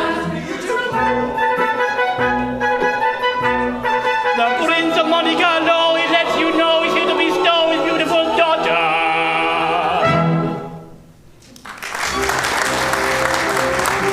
His Highness we know not, nor the locality in which is situate his principality. But as he guesses by some odd fatality, this is the shop for cut and dried formality. Let him appear, he'll find that we're quite remarkable for cut and dried formality. Go on, off you go.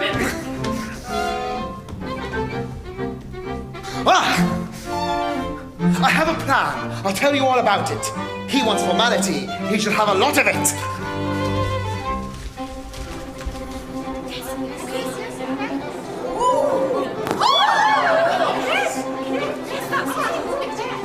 Go and conceal yourselves, and when I give the word, spring out at once. You'll all know what to do. Go on, off you go, off you go.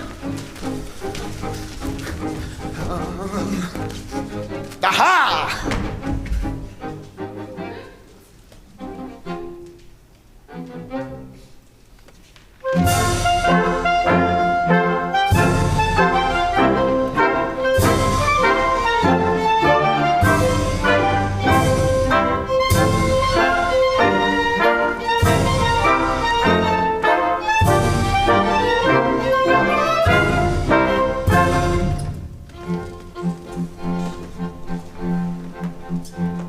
We're rigged out in magnificent array. Our own clothes are much gloomier in costumes which we've hired by the day from a very well-known costumier. I am a very well-known costumier. Brilliant stuff, our prince should make a show. It's a ruse that never varies, so we've engaged from the theatre Monaco 6 supernumeraries. We are the supernumeraries. At a salary immense, quite regardless of expense. 6 supernumeraries. 6 supernumeraries.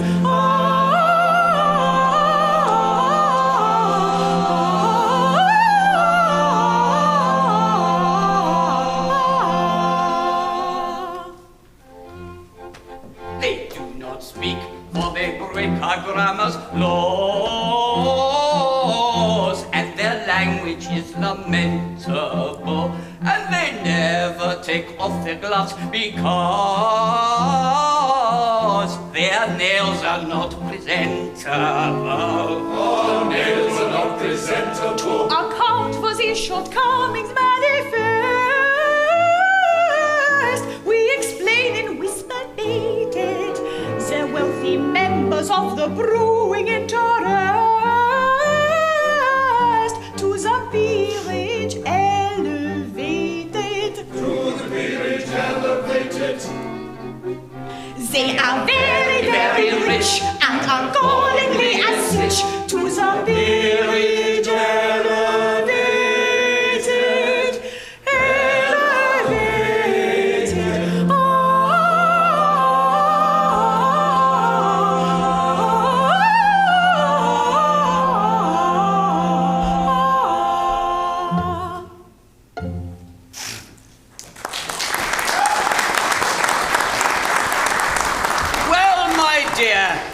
are at last, just in time to compel Duke Rudolph to fulfill the terms of his marriage contract. Another hour and we should have been too late. Yes, Papa.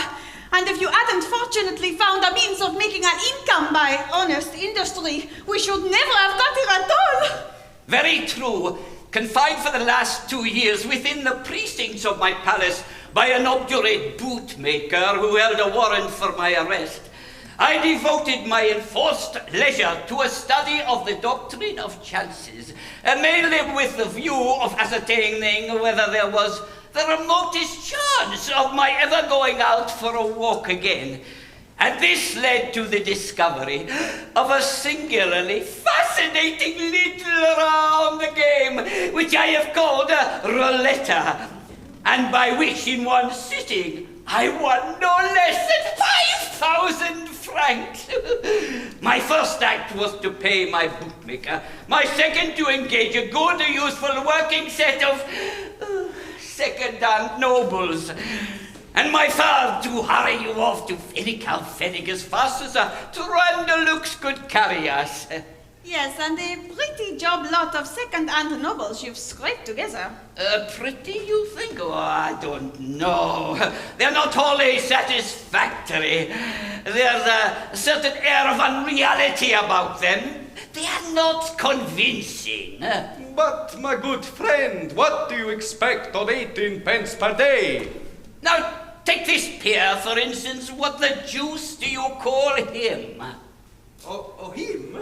He is the Viscount Mentone. No, I have a better name for you. You are the Duke of the Riviera. Oh, he's a duke, is he? Well, that's no reason why he should look so confoundedly haughty. Be affable, sir. That's bitter.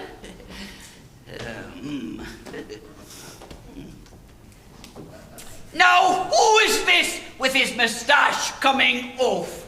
Now, he is the Viscount Mentone, which you should know, given his moustache. Say for yourself, aren't you? I'm blessed if I know, mate. Hang on, there was some Utopia costumes. Viscount Mentone. Viscount Mentone. So why you not say so the first time? Hold yourself up properly, you're not carrying a sandwich boards now. Now, once for all, you peers, when His Highness arrives, don't stand like sticks, but appear to take an intelligent and sympathetic interest in what is going on. You needn't say anything, but let your gestures be in accordance with the spirit of the conversation. Now, take the word from me. Affability, submission, surprise, shame, grief, oh sacre bleu, joy. That's better. You can do it if you like. But Papa, where in the world is the cart? There is positively no one here to receive us. I can't help but think that Rudolph wants to get out of it because I am poor. He's a miserly little wretch, that's what he is. Well, I wouldn't go so far as to say that. I would rather describe him as an enthusiastic collector of coins of the realm. And we must not be too hard upon a numismatist if he feels a certain disinclination to part with some of his really very valuable specimens. It's a pretty hobby. I've often thought I should like to collect some coins myself. Papa, there is someone behind that curtain. I saw it move. Then no doubt they are coming. And now mind you, peers, haughty affability combined with a sense of what is due to your exalted ranks, or I'll fine you half a franc each. Upon my soul I will. No!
Official ceremonial for visitors of the highest distinction.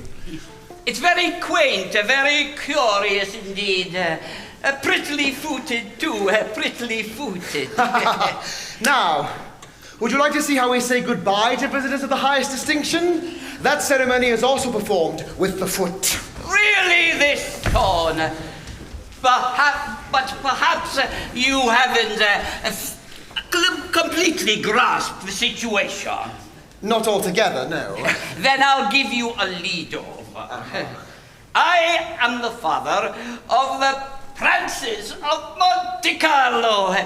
Doesn't that convey any idea to the Grand Ducal mind? Oh, not definite, no. Very odd. Never mind, we will try again.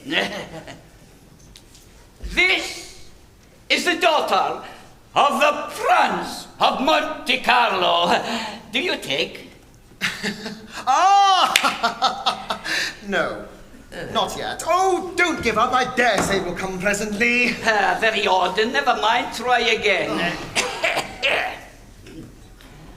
20 years ago, 20 years ago, little doddle doddle, two little doddle doddles, happy father has in yours, a proud mother yours and hers. Oh, now you take. I see you do. I see you do. Oh, nothing is more annoying than feeling you're not part of the intellectual pressure of the conversation. Oh, I do wish he'd say something intelligible. You didn't expect me? Oh, no, I got that part, thank you very much. No, I did not expect you. I thought not. But at last, I've escaped from my enforced restraint. Ah! No, yeah, you misunderstand me. I mean, I've paid my debts. Oh, right. And how do you think I did it, with a simple and ingenious invention called roulette. Roulette? Now you're talking obscene again. The lucid interval is clearly expired. I'll explain. It's an invention of my own, the simplest thing in the world. And what is most remarkable,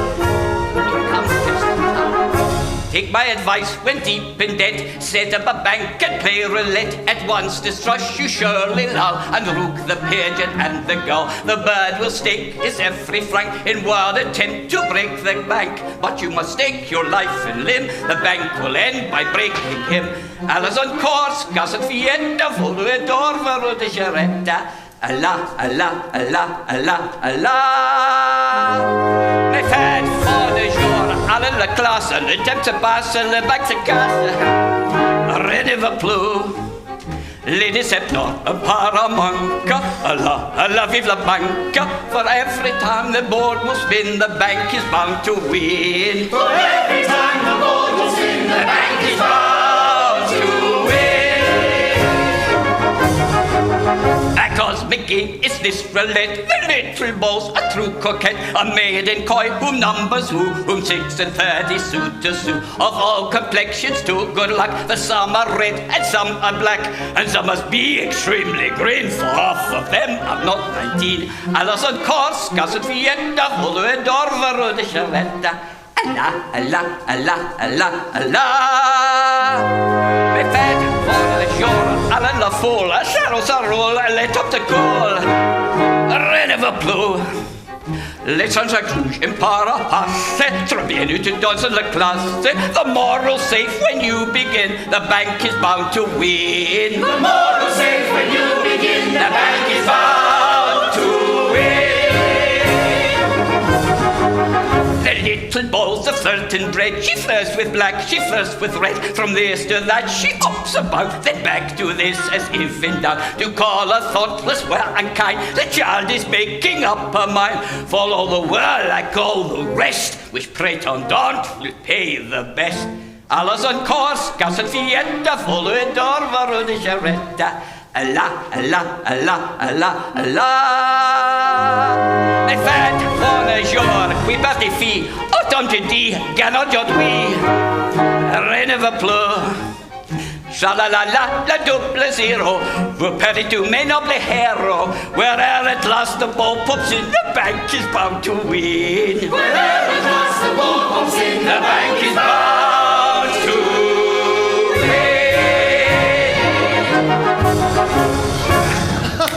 Capital game, Ive. It's a penny love. Yes, it's a pretty toy, isn't it? Have another turn, eh? Oh, no, thank you. I should feel like I'm only robbing you. Do, dearest, it's such fun. Oh. Why? You forward hussy, get away from him. How dare you? You mustn't do that, my dear. Not in the presence of the Grand Duchess, I beg. Oh, Papa, he's got a Grand Duchess! A Grand Duchess? Oh, my dear girl. I've got 3 Grand Duchesses. Well, I'm sure! Papa, let's go away. This is not a respectable court. All these Grand Dukes have their little fancies, my love. This potentate appears to be collecting wives. Oh.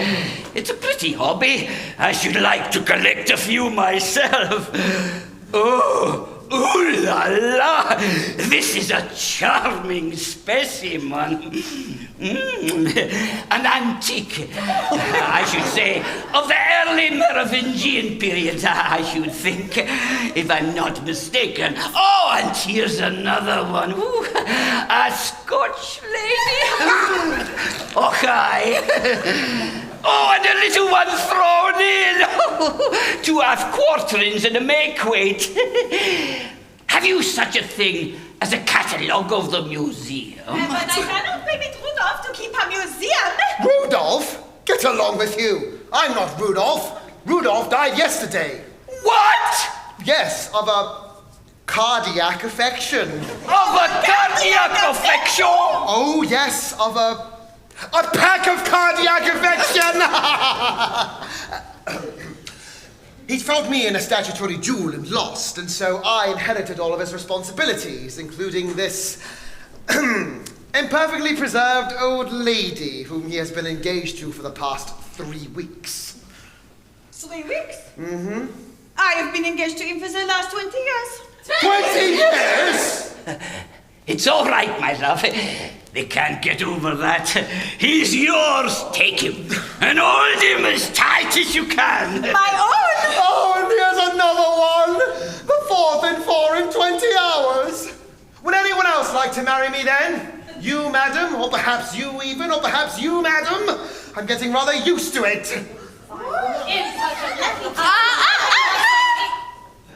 Poor ladies, I am very sorry for you all, but you see, I've the Prague claim.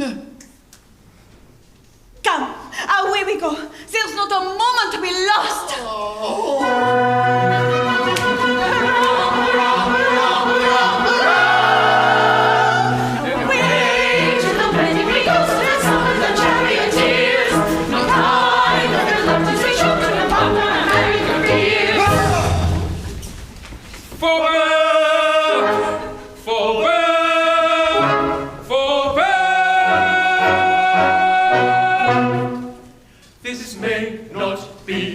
Frustrated are your plans with paramount decree. The law forbids the bans. The law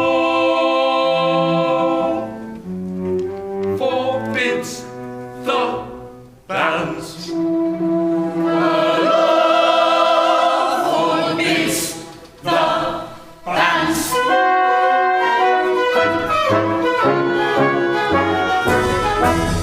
For you're a pretty kind of fellow, thus my life to shatter, oh. With a little store of gold and silver, recklessly you scatter, oh. You guzzle and you gormandize each day with cup and platter, oh. You eat my food, you drink my wine, especially the latter, oh. The latter, oh, especially the latter, oh. The latter, oh, especially the latter, oh. But when compared with other crimes for which your head I'll batter, oh, this flibberty-gibberty kind of a liberty scarcely seems to matter, oh. This compared with all the crimes for which your head's a batter, oh. This liberty-gibberty kind of a liberty scarcely seems to matter, oh. My dainty bride, my bride-elect, you wheedle and you flatter, oh. With coarse and clumsy compliment, her senses you bespatter, oh. You fascinate her tough old heart with vile and vulgar patter, oh. But oh, the deuce confound you, you're not worthy to look at her, oh. Look at her, oh, look at her, oh, unworthy to look at her, oh. Look at her, oh, look at her, oh, unworthy to look at her, oh. But even this becomes the deeds for which your head I'll batter, oh. This flibberty-gibberty kind of a liberty scarcely seems to matter, oh. But this compared with deeds such treasure that does matter, oh. This liberty-gibberty kind of a liberty scarcely seems to matter, oh. For oh, you vulgar vagabond, you fount of idle chatter, oh. You've done a deed for which I vow you won't get any fatter, oh. You fancy you've revived the law, mere empty brag and clatter, oh. You can't, you shan't, you don't, you won't, you thing of rag and tatter, oh. Oh, tatter, oh, you thing of rag and tatter, oh. Tatter, oh, you thing of rag and tatter, oh. For this you'll suffer agonies like rat in clutch of ratter, oh. This flibberty-gibberty kind of a liberty's quite another matter, oh. For this you'll suffer agonies like rat in clutch of ratter, oh. This liberty-gibberty kind of a liberty's quite another matter, oh. My good sir, there's no use in saying I can't revive the law, in face of the fact that I have revived it. You didn't revive it. You couldn't revive it. You are an imposter, sir. A twopenny rogue, sir. You never were, and in all human probability, never will be Grand Duke of Fenwick anything. What? Never, never, never. Oh, my internal economy. That's absurd! I fought the Duke. He drew a king, and I drew an ace. And he perished in inconceivable agonies upon the spot. Now, as that has been settled, we shall carry on with the wedding. No, it isn't settled. No, oh, you tell him I can't. Well, the fact is, there's been a little mistake here. On reference to the act that regulates statutory duels, I find it is expressly laid down that the ace shall count invariably as lowest. As lowest? Lowest! So you're the goest! The goest! Oh, what is the matter with me? Oh, Julia, seeing as it appears that the law has not been revived, and as consequently I shall come back to life in about 3 minutes. My objection falls to the ground. Very well. And am I to understand that I was on the verge of marrying a dead man without knowing it? Oh, my love! What a narrow escape I have had! You are the Princess of Monte Carlo? Well, you've arrived just in time. Oh my, you are an attractive little girl. But you're as poor as a rat! Pardon me, there you mistake. Here is her dowry, with her father's blessing. What do you call this? It's my little wheel of fortune. I'll tell you all about it. That's all very well and good, but what is to become of me? And seeing as you're a dead man... But I'm not. Time's up. The act has expired. I've come to life again. The parson is still in attendance, and we shall all be married accordingly.